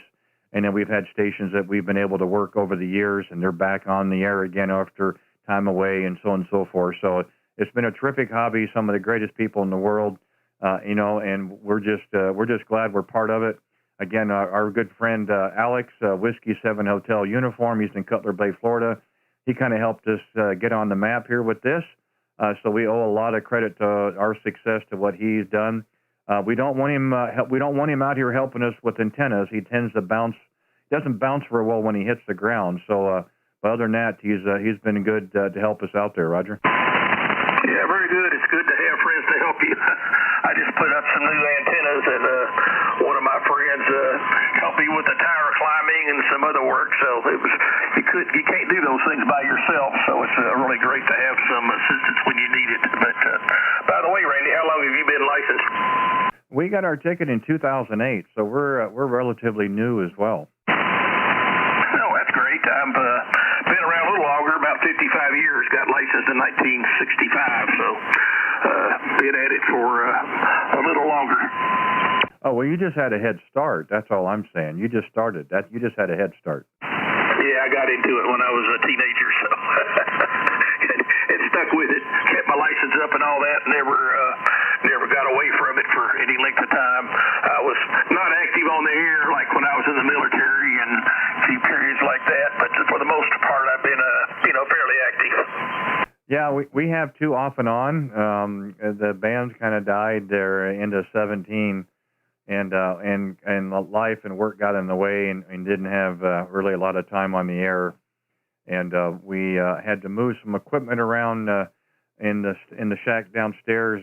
We had some family that stayed with us for a short time and wanted to give them some desk space, so we moved some of the equipment around and brought it up to this location. Just enough stuff so if we had to get on the air, wanted to get on the air, we could. So we fired everything up to make sure all the cables were and the coax was hooked up correctly and so forth, and the rig happened to be set on 15 meters, and there was activity. And I was like, wow, this is pretty cool. That was the end of October, and we've been out here ever since, and just having a great time. So I hope it continues that way. Again, I think the bands are getting better. And I could be wrong, but at least my experience here, they're getting better, and I'm hoping they continue to be so. Taylor, thanks for giving us a call tonight. We're going to move down here, see if we can make a few more calls while we've got some time here on the air. But thank you very much for the contact tonight, and nice to work you again after about 30 days or so. Sounds terrific here, of course, and I have a feeling we'll have many more contacts as well. Enjoy the rest of the evening. A great Friday coming up and a wonderful weekend. Be safe and be well, of course, and look forward to working again. November 4 Tango Delta, Kilowatt Zero, Radio Whiskey Bravo. Thank you again, 7-3s. November. Yeah, very good, Randy. Thanks so much. I enjoyed the short chat, and it's been really fun. Catch you later down the log. 73 K0RWB. This is N4TD clear. Okay, thanks again, 7-3s. And we'll go ahead and clear. And I think I heard another November 4 station come again. Kilo 4, November Golf Whiskey. November 4, November Golf Whiskey. Is that Roger? Kilo 4, November Golf Whiskey. Okay, my apologies. Kilo 4, November Golf Whiskey. Hey, Joshua, how you doing this evening? I'm doing good, Randy. How are you? Oh, my gosh, man, it has just been nonstop for about an hour and a half, but loving every minute of it. How's that for an answer? That's a fine answer. Me and my youngest son here, we were sitting on this airplane on radio, was scrolling across, and we heard your signal was booming in here at 10 over 9. And so he stopped the dial and wanted to sit and try to make contact. So he's sitting here with me, but doing pretty good. We're on the IT 7300 there.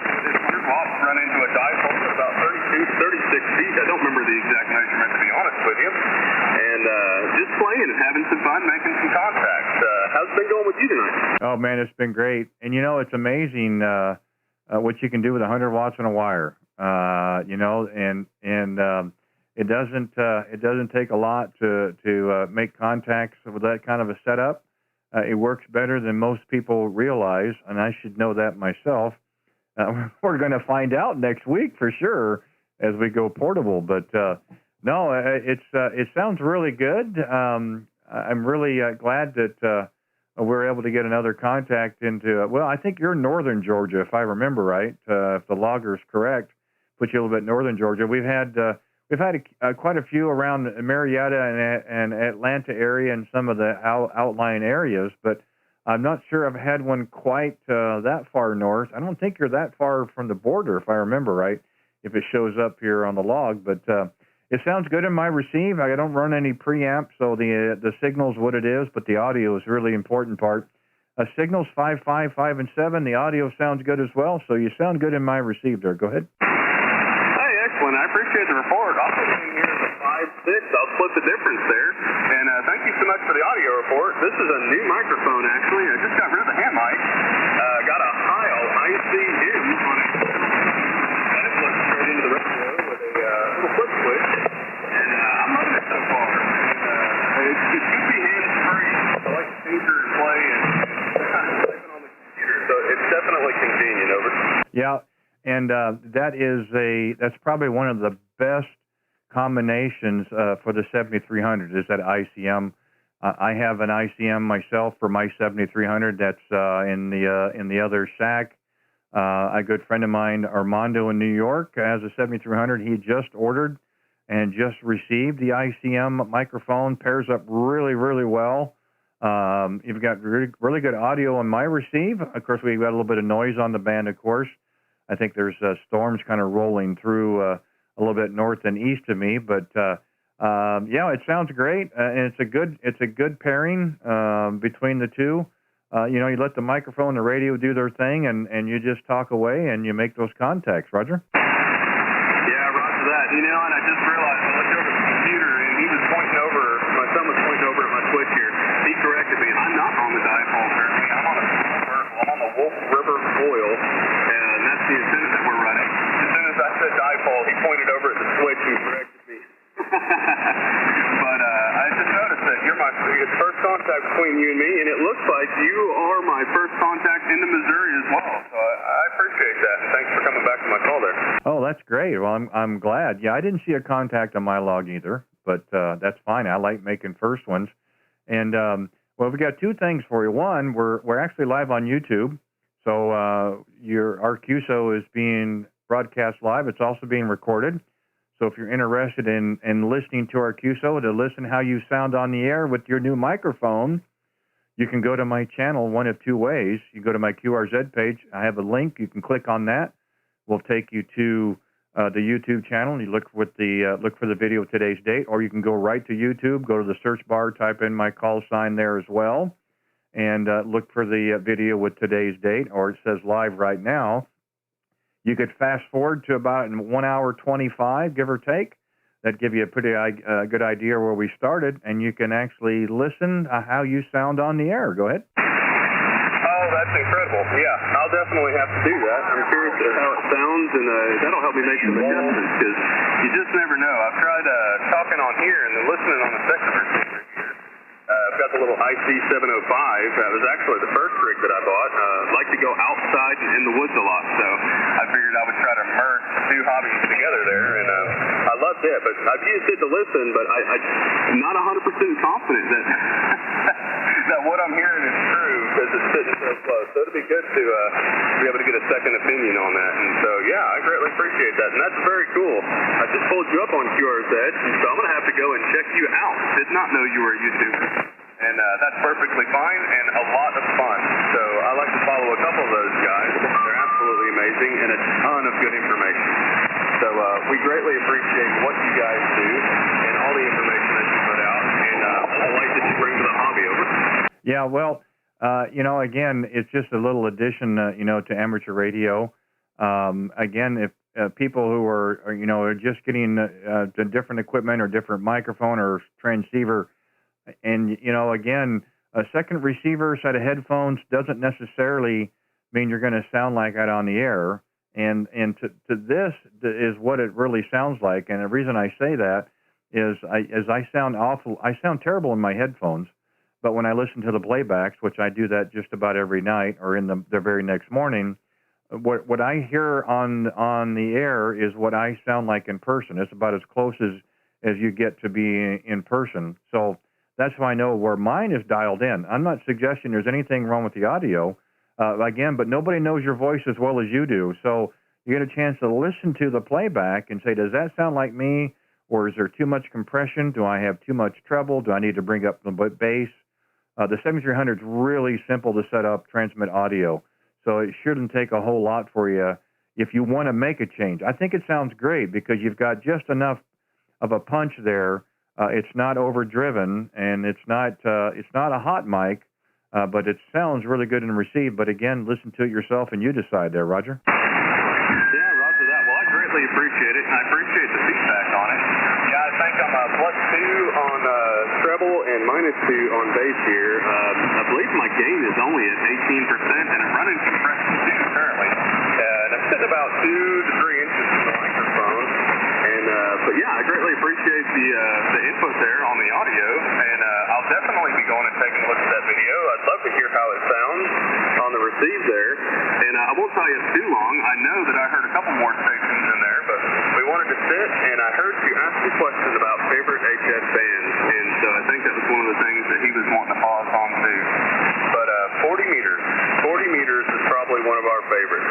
We tend to make more contact on 40 than we do 20, and that's probably more with my setup than anything. And that may change down the road, but right now, 40 meters, we are just having an absolute blast.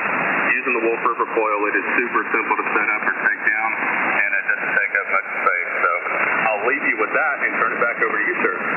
No, that's great. And I was getting ready to go to that, so I'm glad you were able to hear that before. Again, it's just kind of an informal kind of poll that we're doing tonight.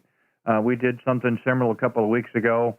It was about do you own or do you operate a 7300? And then we've also done one 100 watts on a wire.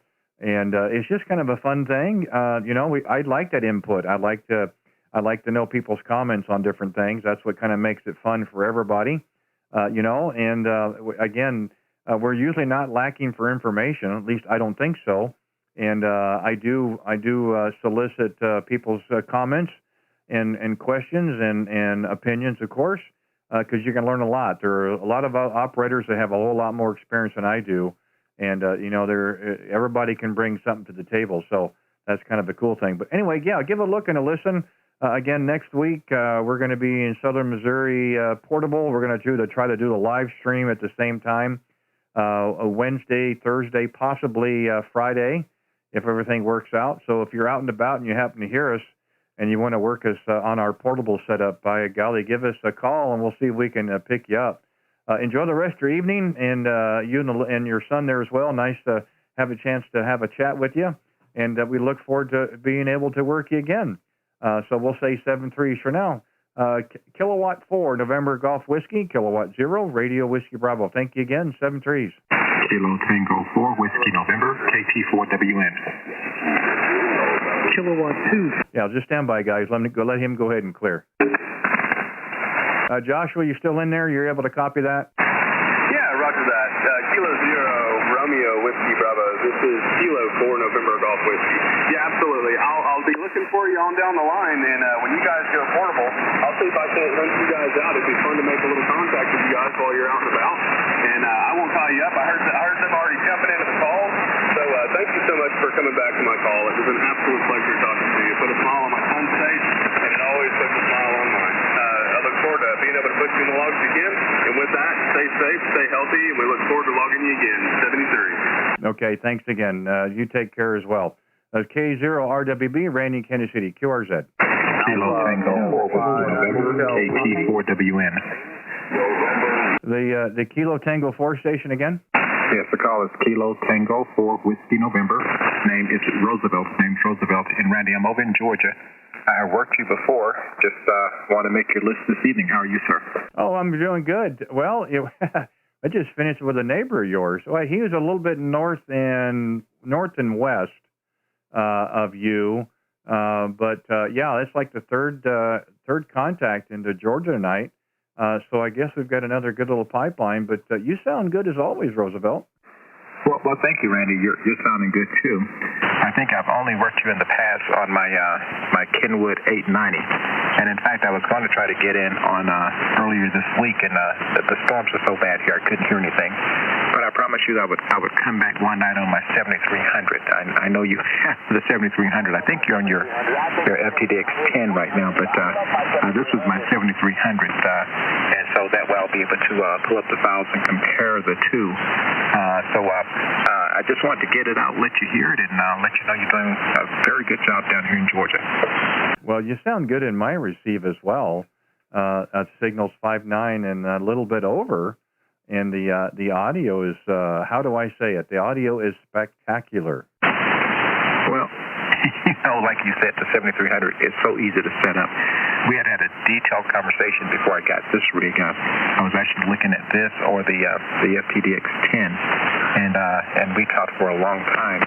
And actually, after talking with you, I decided to go the simple route. So I picked the 7300 up to match up with the 890, and I've not been disappointed. So thank you very much for giving me all the information.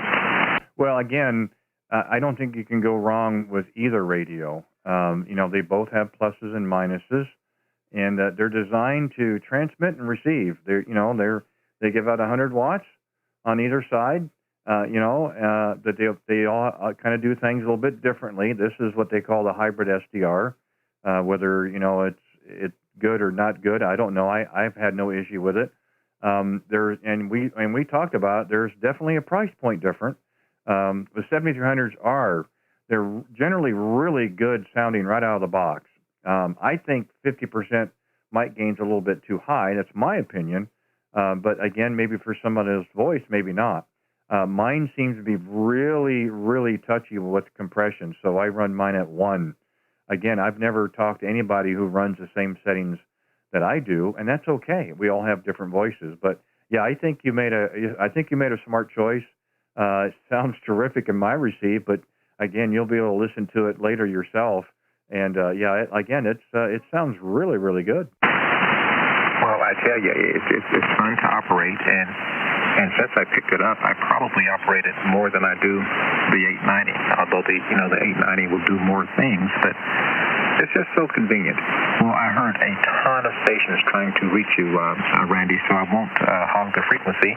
But thank you very much for letting me in, and thank you for what you do. That's a great thing that you do, and you always operate good stand-up operator, and you sound great. So I'm going to go out to the side and just kind of listen. I get just as much fun listening to you and working the stations, and that way I know how the band's running too. So keep up the good work, sir, and we'll catch you later.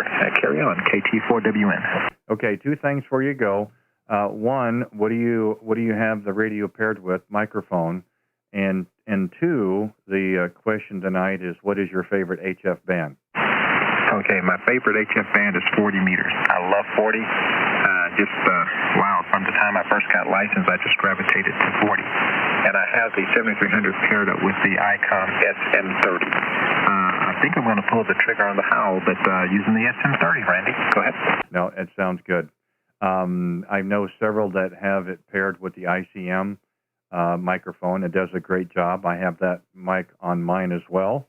It seems to match up real well. There are other mics that do a good job. If you'd have told me it was an ICM, I'd have said, hey, it sounds great. You tell me what it is, it sounds great. So, it's paired up really nice. I still think this setup, the mic and the radio, still getting to know each other. There seems to be days when I'm going, I thought that sounded better than that, but maybe it's just me. But anyway, thanks for the input. Again, we're doing a kind of a little informal kind of a poll tonight to see what people's favorite HS band is. We've got you down on that as well, and maybe we'll mention it tomorrow night when we come back out again. Yeah, I'm sorry to hear about the weather. I talked with another station earlier in Georgia there as well, and I think you guys had a little bit of sunshine today, and hopefully you guys will dry out a little bit. I know the storms have been pretty bad. So, Roosevelt, always a pleasure. Always a pleasure. I really enjoy having a chance to talk with you. One of these days, we'll do it when we're not doing a live stream. We'll be able to take our time and have a longer queue, so I look forward to it. But come back anytime. You know how that is. And I'd love a chance to work you again, of course. And hopefully you'll hear us next week when we're doing the portable down in South Missouri. Should be interesting as well. Hopefully it will be successful. We don't know, but we're going to try. Be safe and be well, my friend. And look for us again. We're gonna have some fun with it. But we do enjoy you taking the time tonight. Kilo Tango 4, Whiskey November, Kilowatt 0, Radio Whiskey Bravo. Thank you again, 73s. All right, 73. We'll look for you when you're on portable, 73. Okay, 73s. K0, RWB, QRZ. Any other stations? Come with your call, please.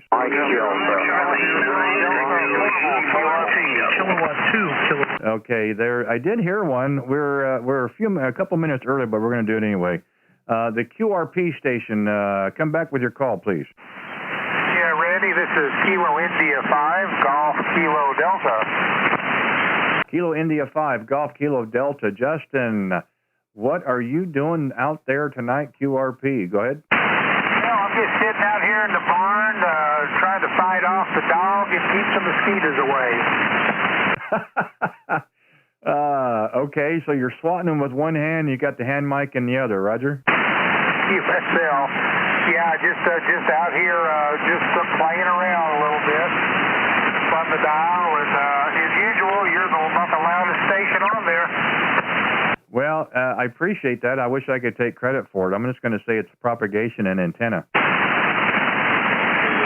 seems like the conditions have been real good today. I've spent a little bit of time on 20 meters earlier and made several contacts with this. I put out about 7 watts on 20 meters, and I was able to get up into Idaho and Utah and Alberta, Canada, and on 20, so the conditions today were pretty good up that way. Well, you know, that's something we kind of posed out yesterday. I kind of asked if you think the bands are getting better, and I kind of think they are.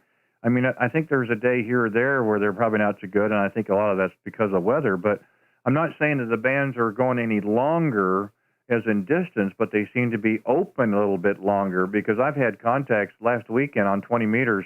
We had a round table about 5 or 6 operators, and it was 11 o'clock at night. So it doesn't surprise me what you're doing there, because it really surprised me what 20 was doing. So I feel a little encouraged that maybe the bands are getting a little better, and I think the hobby should really take off at that point. Yeah, I think you're right.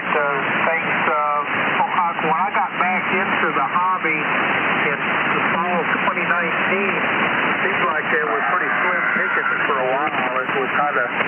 It wasn't like anything I remembered from 50 years ago. But I think you're right. Things are starting to pick up, and I think things are quieting. The atmospheric noise, I think, is less.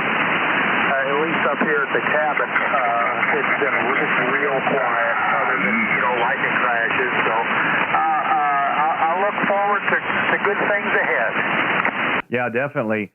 So I take it you're still at the cabin, so you're all on battery, correct? USL, yeah, I'll be up here probably through at least end of September, maybe a little longer.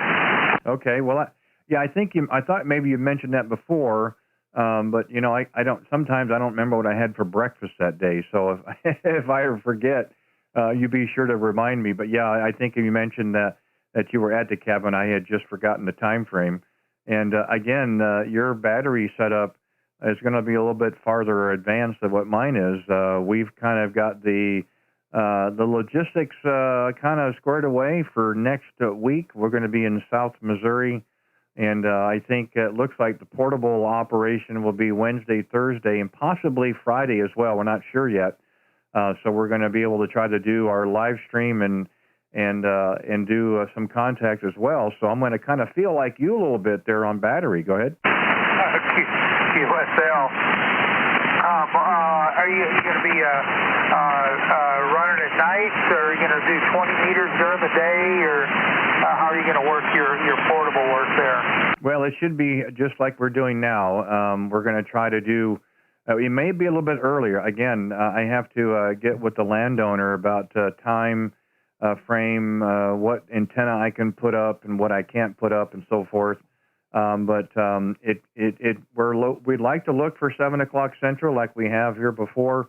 It could be a little bit earlier.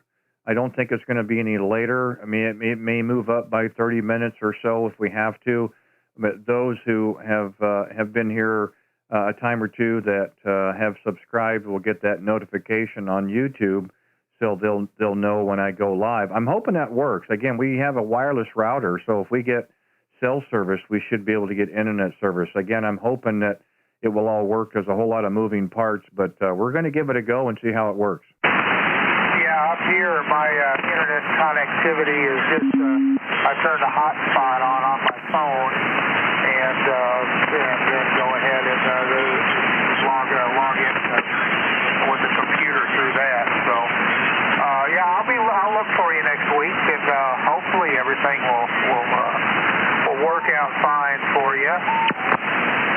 Well, again, we won't be running this type of antenna. We'll be running a portable MP1. So, it's gonna. I hope it's not all for naught. I mean, I'm looking forward to it. Really, it's a lot of work, but it should be a lot of fun in the end.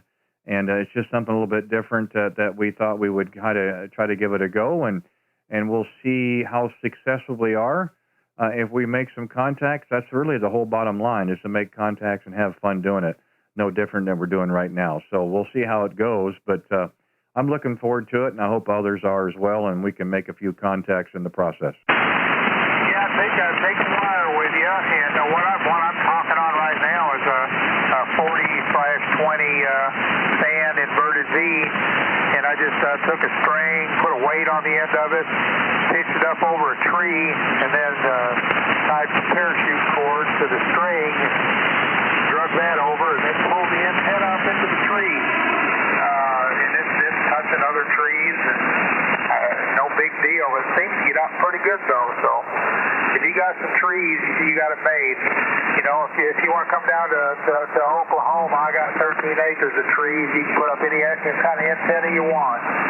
Okay.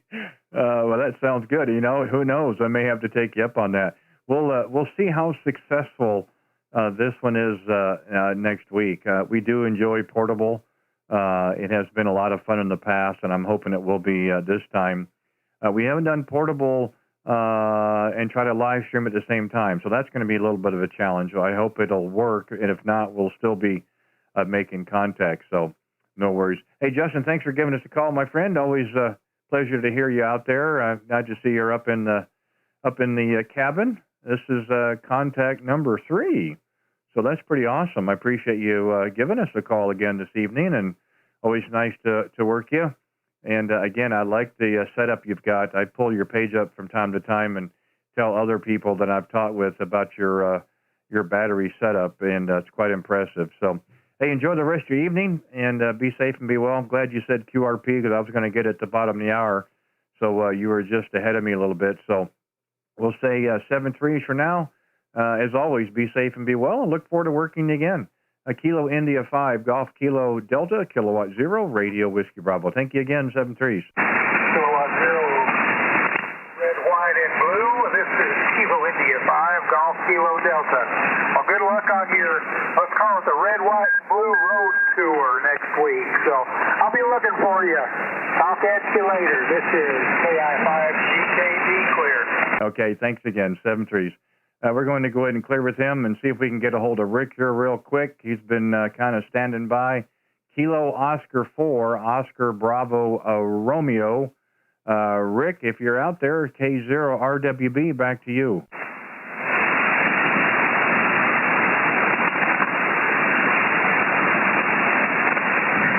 Well, try it one more time. Kilowatt 0, 4, Oscar Bravo Radio.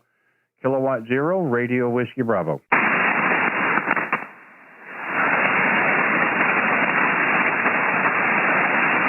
We got a few static crashes here. I'm not able to see if he can copy or not. We'll try that back in a few more minutes. Let's try again and see if we have any other QRP portables or mobiles before we go on again. Any QRP portables or mobiles? Come with your call, please. Kilo Bravo 0, Oscar Tango Yankee Mobile. Kilo Bravo 0, Oscar Tango Yankee. Is that a Roger? Correct, QSL. I am mobile about 45 minutes south of Nashville right now. Okay, fine business. And I pulled it up. The name is Andrew. Is that a Roger? Correct, yes. I'm headed back home to St. Louis.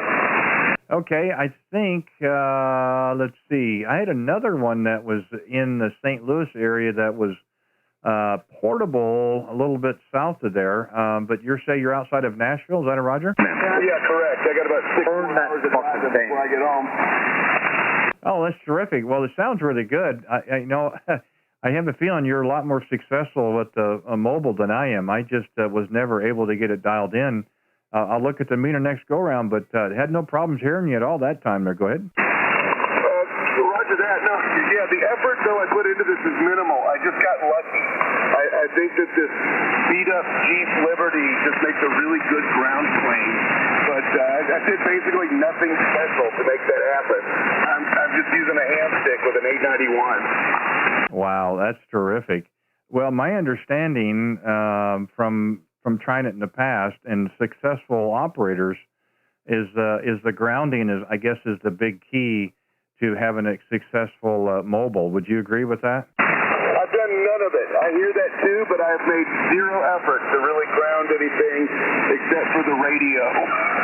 The radio itself is grounded to the body of the car, but I didn't do any of the bonding between the doors, none of it. It just worked, and so I ran with it. Well, that's interesting. Well, I'm glad. Good for you that you didn't have to go through it. I mean, I've heard people using grounding straps and drilling holes into the frame and what have you. And I started to do a little bit of that per se, and just never was able to get the antenna to work real well. It was a Yaesu. It was an ATS 100, I think it was, or 101 or 120. I can't remember which, but wasn't very successful. So I just left the mobile operations to people who could do it better. So we just kind of stuck with the portable stuff. Roger? Yeah, roger that. No, I fully expected to have to make all that effort to make it work, but like I said, I just got lucky. It just worked kind of with minimal effort. We're sending in a portable audio on. So I'll take it. I'll take that action. Well, you know, it's interesting that I take it you're actually moving, so I hope you're able to still keep both hands on the steering wheel. But the signal has not wavered, which I would anticipate that happening on mobile, and the same with the audio. But you've been very consistent the entire time. Fantastic. Where are you located? Just for my curiosity. Yeah, I'm sorry. We're 35 miles east of downtown Kansas City, Missouri, right off the I-70 corridor. And my apologies for that. I got carried away, and the name here is Randy. Fantastic. No, you're 5'9" plus. You sound great. Yeah, and so you just came up that time to 5'9" as well. So it's a good pipeline, or there's really something going on, or that's probably a vehicle you want to hang on to for radio. Roger that. Too bad it's falling apart. Well, no, I didn't want to go that route, but okay, I'm sorry to hear that. But again, yeah, it's just terrific. If you hadn't told me you were mobile, I really wouldn't believe it, because the way it sounds in the signal, would think you'd be sitting at a QTH location, and it's like, again, I'm really surprised, but yeah, I'm pleasantly surprised. Sounds terrific. Fantastic. Thank you so much. Well, I know you're live streaming, so I won't keep you. Could you hit me with your call sign one more time so I can try and make a mental note of it? Yeah, I sure can. It's Kilowatt Zero Radio Whiskey Bravo, red, white, and blue. Fantastic. I'll try and find the stream when I get home so I can hear how good it sounds. Yeah, no problem at all. Andrew, thanks for giving us a call. I do appreciate it. And be safe and be well out there. Nice job on the mobile. That's terrific. And yeah, if you hear us again, give us a call, and we'll kind of pick it up where we left off. I don't see a contact between us, so thank you for the first one. Be safe and be well. Have a great weekend coming up, and by all means, look for us again. Kilo Bravo Zero Oscar Tango Yankee, Kilowatt Zero Radio Whiskey Bravo. Thanks again, 7-3s. KB0 OTY 73. Okay, K0 RWB QRZ. Any other stations? Come with your call, please. Kilo Delta 8 United Whiskey Fox. Kilo Delta 8 United Whiskey Fox. Hey, Jerry, how are you this evening? I think I'm a fan, and I'm fanning myself with this. But other than that, I'm above ground. Go ahead. Hey, you know what? I kind of feel that same way. First off, if I wake up in the morning and I have a cup of coffee, the rest of the day is gravy. So we had one of those days today. So, hey, nice to work you again. I'm showing the 26th of Feb on 20. Nice to hear you out there again this evening. Thanks for taking the time to give us a call there. Go ahead. I appreciate that. I heard you talking a few minutes ago about listening to yourself on playback. I'll tell you what, I spent 30 years as a radio disc jockey, so I know what I sound like on the air. Go ahead. Yeah, you know, but at some point you had to start someplace, and you know, and I think a lot of people are curious. I know I certainly was, and I mean, you've done it. You know what it's like. Of course, you were in that world on the commercial side, so I'm sure you get it as well. So I think it's kind of a neat thing. You know, it's a little bit something different that maybe you know, that others haven't done but wish they could do, or what's the best way of doing it and so forth. So if we're able to provide a little bit of excitement or entertainment from it, hey, all well and good. Roger? Yes, sir. Yes, sir. You know what? I'm sitting here on a Kenwood DS570, working at a 7300 that I've not keyed in a month. Oh, that's too bad. Well, at least you have a choice. And both are great radios, and I'm sure, again, with your background, I'm sure, you sound good at my receive. I'm sure you'll have no trouble with either one of those radios. Roger? Roger. Well, listen, now, thank you for picking me up.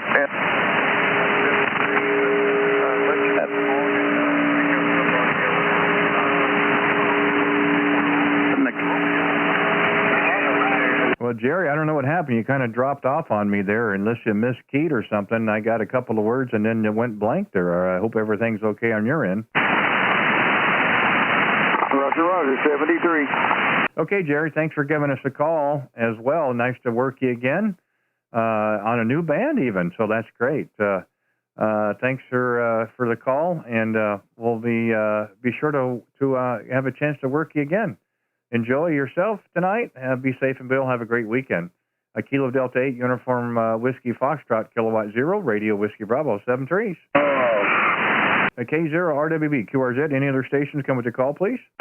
November 0, Romeo Delta Foxtrot. Kilo November 0, again, please. Was it a Kilo November 0? November 0, Romeo Delta Foxtrot. Yeah, my mistake here. I thought it was Kilo November. November 0, Romeo Delta Foxtrot. Is that a Roger? Oh, Roger. Yep, name on this end, Ralph. Romeo Alpha Lima Papa Hector, QTH of Minot, North Dakota. Well, you know what? You just made my week. I cannot remember the last time I've made a contact in North Dakota, let alone Minot. So yeah, that's a terrific copy. I'll look at the signal report next go round. But boy, I had no problems hearing you. Yeah, Randy. Looks like our last contact was November 29th of last year. Looks like on 20 meters.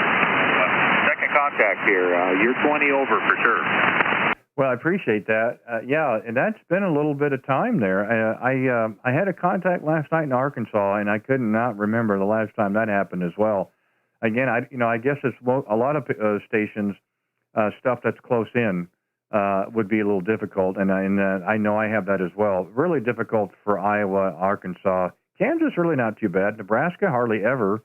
And the Dakotas, boy, it's just a struggle as well. So, yeah, this is great. You made my night.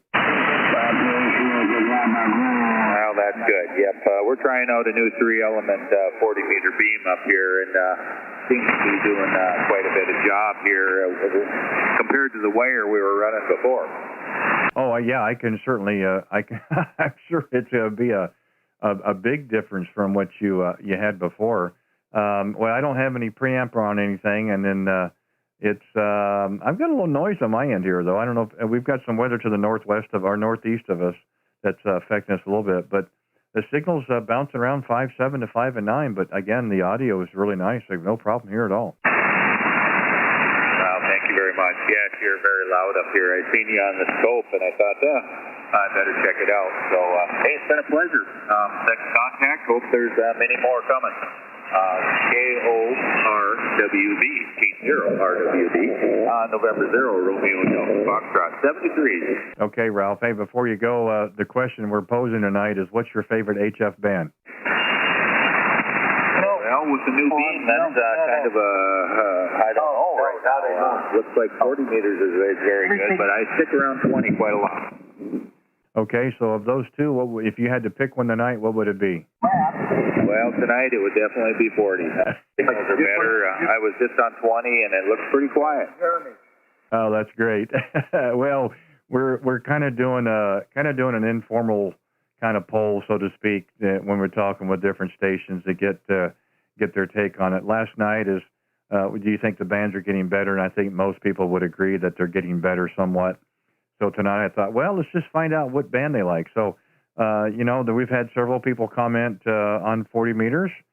even though we're here, of course, and 20 seems to be popular as well. So, but we appreciate the input, and yeah, nice to work you again. Gosh, several months. Amazing how time flies here. We've been out here, back here on 40 meters now for about, I think tomorrow will be 4 weeks, or 1 month. And I don't think we're going anywhere. We're having too much fun here on 40 meters in the evening. So 20 meters had been a struggle, and we just didn't think it was fair for everybody. But 40 meters has just been wonderful. Everybody's had great signals and wonderful audio. So and yours as well. Hey, congrats on the beam. That's pretty cool. That's a lot of metal in the air, no doubt. Thanks for giving us a call tonight, and nice a chance to hear you again in Minot. So be safe and be well, and have a great weekend. Look to work you again. November 0, Romeo Delta Foxtrot, Kilowatt 0, Radio Whiskey Bravo. Thank you again, 7-3s. Yeah, Kilo 0, Radio Whiskey Bravo. I'll get you a card in the mail. I would like to do that. And 7-3, we'll chat again. You bet. Thank you so much. K0, RWB, QRZ, any other stations? Alpha Golf 5, Hotel Whiskey. Alpha Golf 5, Hotel Whiskey. Hey, Steve, how are you this evening? Geez, just like that, huh? So is it Ray or Randy? I got different conflicts there. Ray or Randy, over? Well, I'll answer to anything, but legally it's Randy. Oh, okay. So you were talking to amplifiers earlier. So mine's kind of a home-built module. I'm running probably about 900 watts here in New Mexico there, Randy. Yep, and again, Steve here in New Mexico. I mean, great to hear you. You have a really good signal, and your audio is just perfect. But anyhow, great to talk to you, Randy. Over. Well, I appreciate that. I wish I could take the credit for it, but I had a lot of help. I think most of us at one point or another had help for different things, whatever. And you know, you can do something yourself and you go, yeah, that's good. And then somebody says, well, you might want to try this. So this is the culmination of many different operators who helped me. So I think we've got the audio dialed in. And, you know, this 40-meter dipole, it's only on the side of the tower, about 38 foot. It's in a kind of unusual configuration, but it seems to work. The standing wave is really flat, so it's letting all the radiation out. We're not having any issues there, of course. And you know, we just let the microphone and the radio work together. They've kind of gotten used to one another, and this is kind of the result. And, you know, we do run a little power here in the evenings, of course, when we're doing the live stream, but we're not doing much, 6.5 to maybe 700. It's not much, but it works for us, sir. Go ahead. Okay. Yeah, working really well for you. Yeah, so you've got a dipole up there about 40 feet.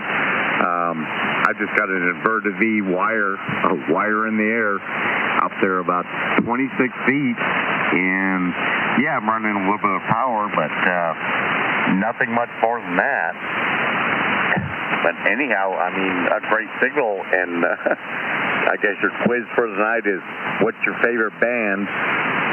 Well, I'd say that I operated 20 meters for quite a long time and did a lot of DX, but, you know, really, Randy, my favorite is 40, and it's just because I get to talk to people like you just locally. I think you're in Kansas, if I remember. You know, Kansas, Colorado, California,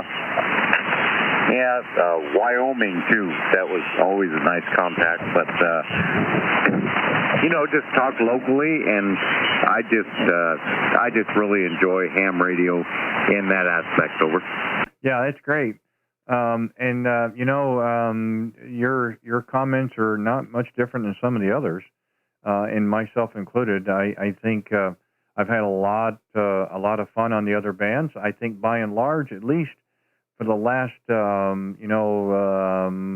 6 or 8, maybe 10 weeks, 40 meters has been a little bit more stable, a little more reliable, so to speak. I mean, it can get congested, of course, some terrific operators. That's what keeps me coming back. Is there's just a great number of operators that have provided lots of good information. Some have great stories, but there's been good signals, good audio. I mean, it's really tough if the band is kind of noisy or signals are kind of weak or whatever, and you're trying to strain to hear them and so forth. And that happens from time to time because I do set some time aside for mobiles, QRPs, and portables, of course, and that's going to happen. But by and large, it's been a really good time. The whole bottom line is making contacts, having a short QSO. I'm not a 5.9 QRZ kind of guy. This is not a contest. This is just, this is what it is and so forth. So we try to make it fun and maybe entertaining as well. I'm not sure, but yeah, last night we kind of posed the question if we thought the bands were getting better, and I think most people would agree that the bands are getting better to some capacity. Maybe not long as in distance, but long as in time frame. And then I thought tonight, well, let's just find out, who likes what band and so forth. And, so far we've had several people comment on their favorite band, and I think tomorrow we'll kind of post the results and see what people think there. Roger? Oh, Roger, that's it, Randy. Exactly. Like I said, I really like 40 meters now, just because I like to talk to local people, and boy, I get a whole lot of good ideas from people. Just different things about electronics, and sometimes it's even things about cars that I'm interested in, cars and engine rebuilding and things like that. Just a whole lot of information on ham radio. It's actually, sometimes it's even better than the internet, over. Yeah, I think so. And, kind of piggybacking off of that, is I generally, of course, I pull up everybody's call sign on QRZ, and you can get a lot of good ideas from other people's shack setups or portions of it and so forth. And that, again, that's the information that I like. And some people have some just terrific setups. A conversation earlier, with the little, on the air, lighted display. And, he sent me an email. I saw it on the chat. I'm going to check it out here later. Who actually makes those, how I can get one. And that's the kind of thing, we're sharing information, and you can grab a lot of information from listening to other operators, what success they've had with antennas or transceivers or combinations of microphones and those kind of things. And yeah, and it's all free. It's kind of a cool deal. So we really encourage that, and we like to hear that information as well, and I think others do. I did want to say real quick, first contact into New Mexico, and for me for a long time, but also the first one tonight. Thank you for that. I mean, I've been through that part of the country quite a little bit. I used to live up in Colorado Springs and went down 25. Did a little fishing at Conchas Reservoir. I'm sure you've heard of that, and Elephant Butte as well. And we've kind of traveled some of the areas down there, but I can't say I've had a contact or many contacts into New Mexico. So you made my night as well, because I just got into Minot, North Dakota. So this has been a plus tonight there. Go ahead. Into North Dakota, no kidding. I don't think I've had a contact there, but I always get excited about Wyoming. Randy, there's, I think, less than 1 million people up in Wyoming, and probably amateur stations, I don't know, 10 or 20 of them. But I always get excited about that. But yes, sir, it's always fun. I mean, last night I was talking to a guy that I've talked to a number of times down in Alamogordo, New Mexico. And even that, I mean, it's only maybe 200 miles, but just a lot of fun talking to him. Anyhow, Randy, you have fun out there, and your signal is great. So I'm operating a 7300. Go get 7300, of course. And again, about 900 watts. Anyhow, Randy, great talking to you. Kilo Zero Radio Whiskey. The lights in radio, is that right? Well, it's pretty close. Let's try it this way. K0, red, white, and blue. Oh, okay. So we'll sign with you. Kilo Zero Radio White Whiskey Bravo. And from Alpha Golf 5, Hotel Whiskey. Great talking to you, Randy. Oh, the pleasure's all mine, Steve. Thank you so much for taking the time to give us a call tonight. Again, I thank you for the input on the favorite HF band. We're also live on YouTube, so if you're interested in listening to our QSO, you can listen to the playback, of course. You can go to my channel one of two ways. You can go to my QRZ page. I have a link. You can click on that, and then you look for today's video with today's date on it, of course. And you'd fast forward to about 2:05, 2 hours 5, or you can go right to YouTube, put in my call in the search bar, same way again. But pleasure's all mine. Thank you for New Mexico. Boy, that's been a long time coming. I do appreciate it. And I hope to work you again next week, Wednesday, Thursday, possibly Friday. We're going to be in South Missouri, portable live streaming. That's the intent. We're going to see how well it works. So if you happen to hear us out there, give us a call. We'll see if we can make some contact. But we're kind of looking forward to it. Hey, enjoy the rest of your evening. Be safe and be well. And I do thank you so much for taking the time to give us a call and look for you again. Alpha Golf 5, Hotel Whiskey, Kilowatt 0, Radio Whiskey Bravo. Thank you again, 73s. Okay, I've got time for one more call, top of the hour, and then we'll have to shut it down, run out of quarters. K0, RWB, QRZ.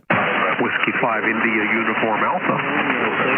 Okay, Whiskey 5, India Uniform Alpha. Good evening. How are you doing tonight? Good. Name is Robert, and we're in Springfield, Missouri. 50 watts and a end-fed wire tonight. Oh, that's terrific. That is terrific. Glad to hear it.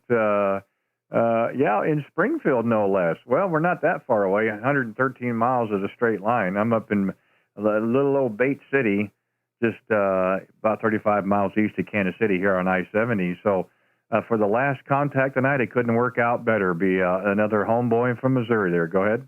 Okay, well, we haven't been here that long. I actually grew up in Topeka, so across the line, but that's close. At least I'm in Missouri for now. Nice to work you, and I just ran across to here and thought I'd give you a call, W5IUA. Oh, that's terrific. No, I'm glad you did. And great signal for being that close.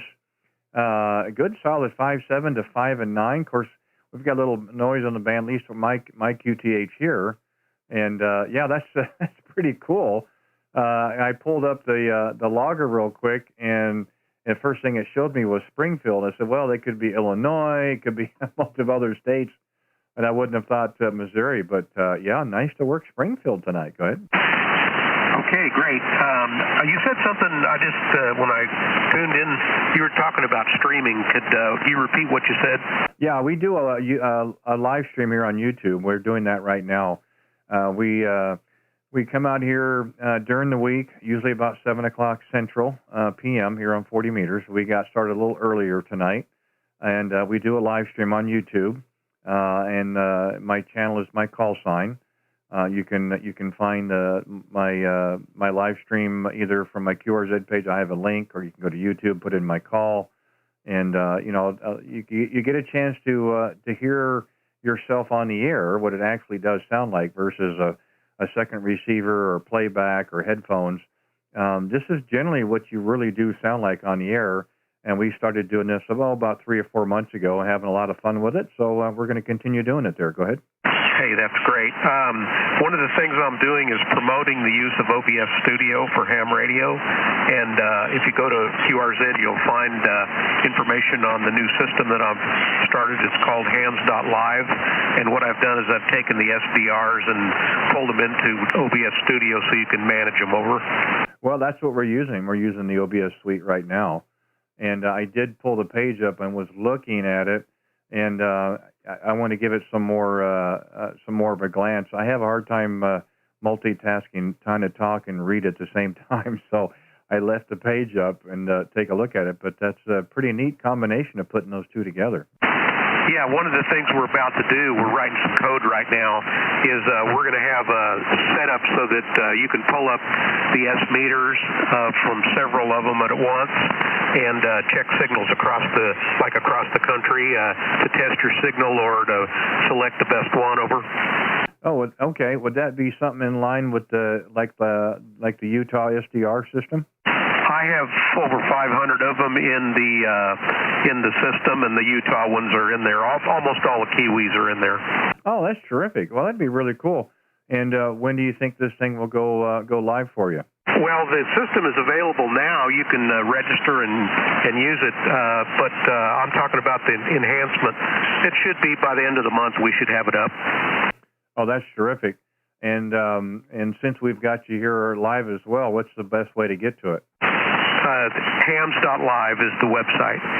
Okay, hams.live. I see it on your page as well there. So, interesting. Well, that's pretty cool. Yeah. Again, to make the last contact tonight and provide this kind of information, again, that's kind of why I like doing this live stream. We get a lot of great information and sometimes really great stories there, Roger. Yeah, thanks for the promotion, and welcome everyone to check it out. There's a little video on the website, kind of shows how it works. But if you bring your audio in there from the SDRs and your rig, at the same time you can manage them all in inside OBS. Yeah, very cool. I don't know if it was me or I had some help. I had a lot of help actually getting this set up for the live stream, and I think me personally, I wish it had been a little bit more tutorial for OBS. A lot of errors in the beginning on my part, and there's still a lot of things I don't know about it. But so far we're getting what we need there. Go ahead. Hey, that's super. Well, great to run into you tonight, and thanks for the contact, W5IUA. I appreciate it very much, and thanks for taking the time to give us a call there, and I hope this will be very successful for you. We'll certainly give it a look when we get done this evening, but thank you so much for passing that along, and if a little bit of my followers helps, hey, great, no problem about it all. And again, this is one big, giant community, and it's a really good one in my take anyway. So, hey, 7-3, enjoy the rest of your evening. Thanks for the contact in Springfield. And have a great weekend coming up. If you hear us again, by all means, take time, give us a call again, and we'll just kind of pick it up where you left off. Whiskey 5, India Uniform Alpha, Kilowatt 0, Radio Whiskey Bravo. Thank you again, 7-3. K0, red, white, and blue from NE7AL. Well, I shouldn't take it, but I'm going to do it anyway, just because you sounded so good. November Echo 7 Alpha Lima. QSL, Randy, Norway Echo 7, America London, NE7AL up in Big Fork, Montana. Well, that's the only reason why I did it, Neil, because you're in Big Fork, Montana. No, you just had just a great signal. Hopefully I won't get the second tap on the shoulder. This is the process at my house. 1 tap, I want your attention. 2 taps, you need to come now. There isn't a 3rd tap. It's a slap upside the head. Haven't gotten that one yet, but that's okay. We'll make the contact. Well, I'll look at the meter next time around, but boy, I didn't have trouble hearing you. That's why I decided to take it there. Go ahead. Well, sounds good, Randy. Definitely appreciate that. Well, my son and son-in-law have talked to you, and I think a time or two, NG8Y and WHCNT, and they were calling me to get up here and give you a call. So I was out there in the yard doing some work, and we kind of hopped up here and been listening in for the last few QSOs. And I know you want to run, but at least wanted to say top of the afternoon to you and hop in and say hello from Big Fork. Oh, that's great. Well, how about 10 over? That's the signal there. Nice 10 over. The last couple of nights, I haven't really gotten, and maybe it's just in the time frame or the time difference, over toward your part of the world. I did have New Mexico a while ago. I usually get Colorado every night, but I haven't heard I got a group of probably about 10 or 12 in Colorado that do call in, regularly. I haven't heard anybody at Colorado. So, to get up into Montana is unusual, so I do thank you for that. I've had a lot of surprises tonight. One, I got in-state, and in Minot, North Dakota, New Mexico, and now you. So this is probably one of the better nights we've had in quite a while there, Neil. Go ahead. Okay, sounds good. Sounds good. Well, it's definitely a pleasure talking with you. And you're sounding extremely good up here. You're strong S9, And yeah, we're running the ACOM 2000A, and we're running right at the legal limit, maybe 1400 watts, something like that right now, Randy. Oh, that's terrific. And I'm trying to think. The 2000, that's legal limit, and it's is that solid state? No, that is a tube. That is a tube type. That's not their solid state.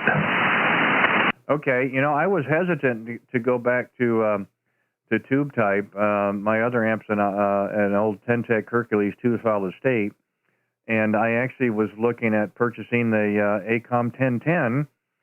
I got a friend that works for HRO down in Plano, Texas, and I had called him. No, actually, I called their Virginia store first because they had two of them, a used one, a new one, and I'm like, well, 600 watts. I've got 500 now, and there was a $100 difference between new and used. I go, that's not going to work.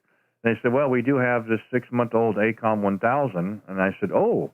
I said, where? He says, Plano. So I called my friend at Plano, and yeah, he bent my arm over the phone. Actually, free shipping and no sales tax. That was the kicker for me, and I just love it. Oh, absolutely. Well, we've also had the Yaesu Quadra, and it does about 11. I push it at 1,000 watts. So I kind of have two different amps. One set up for 20 and above, and then the ACOM right now I'm using it for 40 and below. And boy, so far I really like it. It's got a pair of the 4CX 800As in it, and it's I don't know. It's a very, very, very well built amp. So the one you have, I think you ought to be very happy with it for many, many years. I've heard some really good things about it, and it seems to be rather robust. It has quite a few safety systems in it, which has helped me on occasion, either too much drive or forgetting to do the tune and load real quick. But that hasn't happened as often as it did in the beginning, of course, trying to go back to it. But it just shuts itself down. That's kind of a neat thing.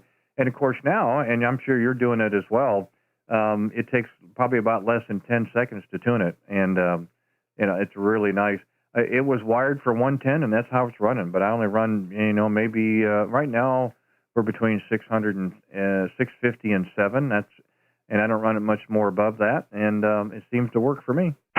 Absolutely. Well, what are you doing for an antenna, Randy? I basically have an inverted V up about 65 feet on the tower, and its legs are elevated more than a normal inverted V. They're probably at, off of level, maybe 20 degrees down off of level, and then your typical spread between the legs. But it's kind of a different, it's oriented just a little bit different than your typical inverted V as far as omnidirectional goes, but it works really good back to Ohio, which is where I want it to work the best because of family back there.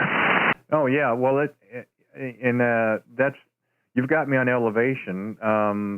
Mine's a 40-meter dipole off the side of the tower, about 38 foot, and the arms are in kind of an unusual configuration as well. And I'd like to get it up a little higher, but I'm almost hesitant to touch it because it seems to work okay, and I really don't want to mess it up. Altitude's your friend on this band, of course, and I just think that right now, the way the bands have been and the way that's set up, I'd hate to mess with it. So it's not a lot, but it seems to be working for our situation there. Go ahead. Oh, absolutely. I wouldn't say, at least my direction is working real good, and the band seems to be increasing a little bit because you're starting to push almost 10 over a little bit here. So, yeah, once you get one working fine, you kind of go with it. I also have a 40-meter collinear up.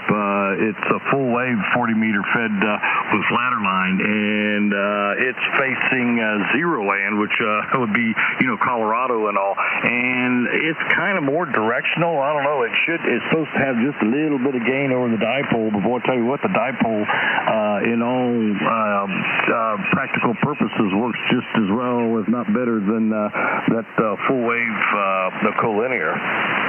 Yeah, I think altitude is your friend, and kind of how the legs are set up will help as well. Ours. We got one that's got on a bungee cord on the side of the patio fence, and the other one is kind of off to the northwest in a tree. And it's still a downward angle, of course, but it just works. And I'm really grateful that it is. I wish I could use this kind of setup next week. I don't know if you heard earlier, but we're going to be portable in South Missouri next week. So we're looking at Wednesday and Thursday, possibly Friday. Everything's going to be battery, no AC, no generators. We're going to be staying at a property down there, and we're going to try to give it a go. We're also going to be live streaming on YouTube as well. We've got a wireless router. We're going to try to get the live stream to work.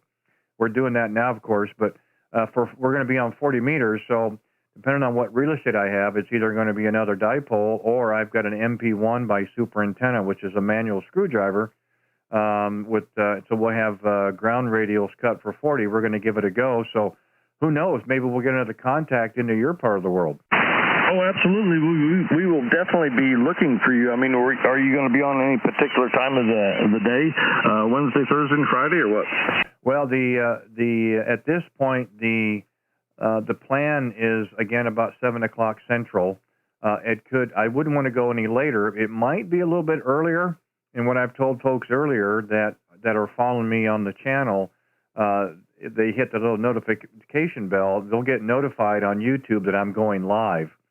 And then you just kind of, it'll be on 40 meters, and there's no particular frequency because I'm just trying to find a spot that's open, that's not going to interfere with anybody else, and go that route. So that's about the best I can tell you. But the intention would be at least 7 o'clock Central, maybe a little bit earlier. We're not sure yet, but that's kind of what we're looking at. Okay, well, we will definitely make it an objective to try to be up here by the radio a couple of those days and see if we can't make a contact with you. That'd be kind of neat doing it with battery power.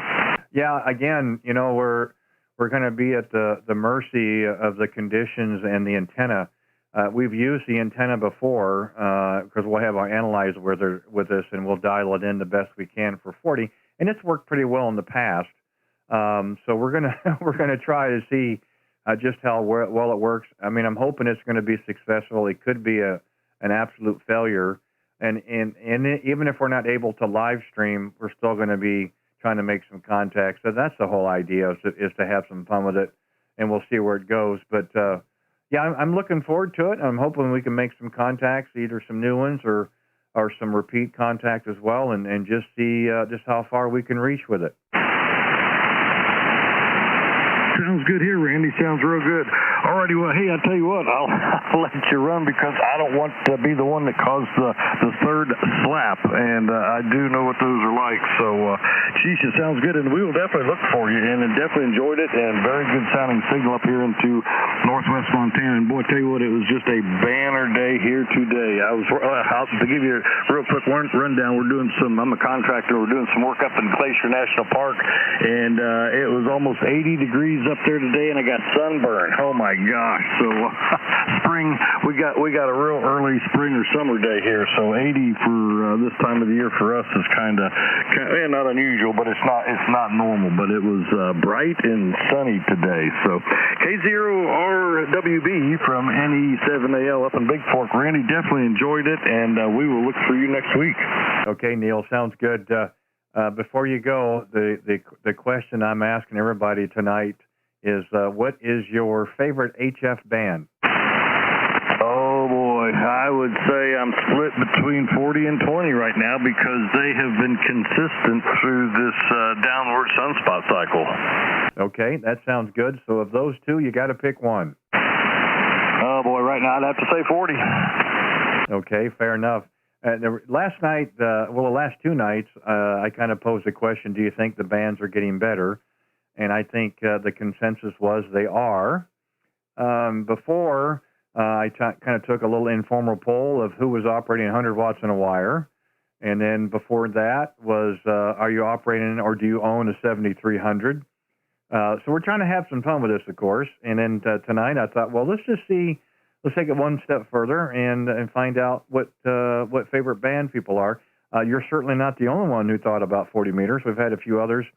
And then I think tomorrow night we'll probably post or publish the results of our little informal poll tonight. Should be interesting, but it's just something a little extra that we can put on the on the live stream, so it should be fun as well. So thank you for giving us the call. And, yeah, it's a few minutes late, but, yeah, I'll just tell it was well worth it. So, Neil, thank you so much for giving us a call this evening, and hopefully have a chance to work you again. I'm surprised we don't have a contact already as good as your signal is, but maybe that's just the way the band is. Hey, be safe and be well. Enjoy the rest of your evening. Congrats on the 80-degree weather. We're supposed to get one of those any day now. Who knows? But enjoy your weekend and look forward to working you again. November Echo 7 Alpha Lima Kilowatt 0 Radio Whiskey Bravo. Thank you again, 7-3s. 7-3s, Randy. Okay, K0 RWB will be clear and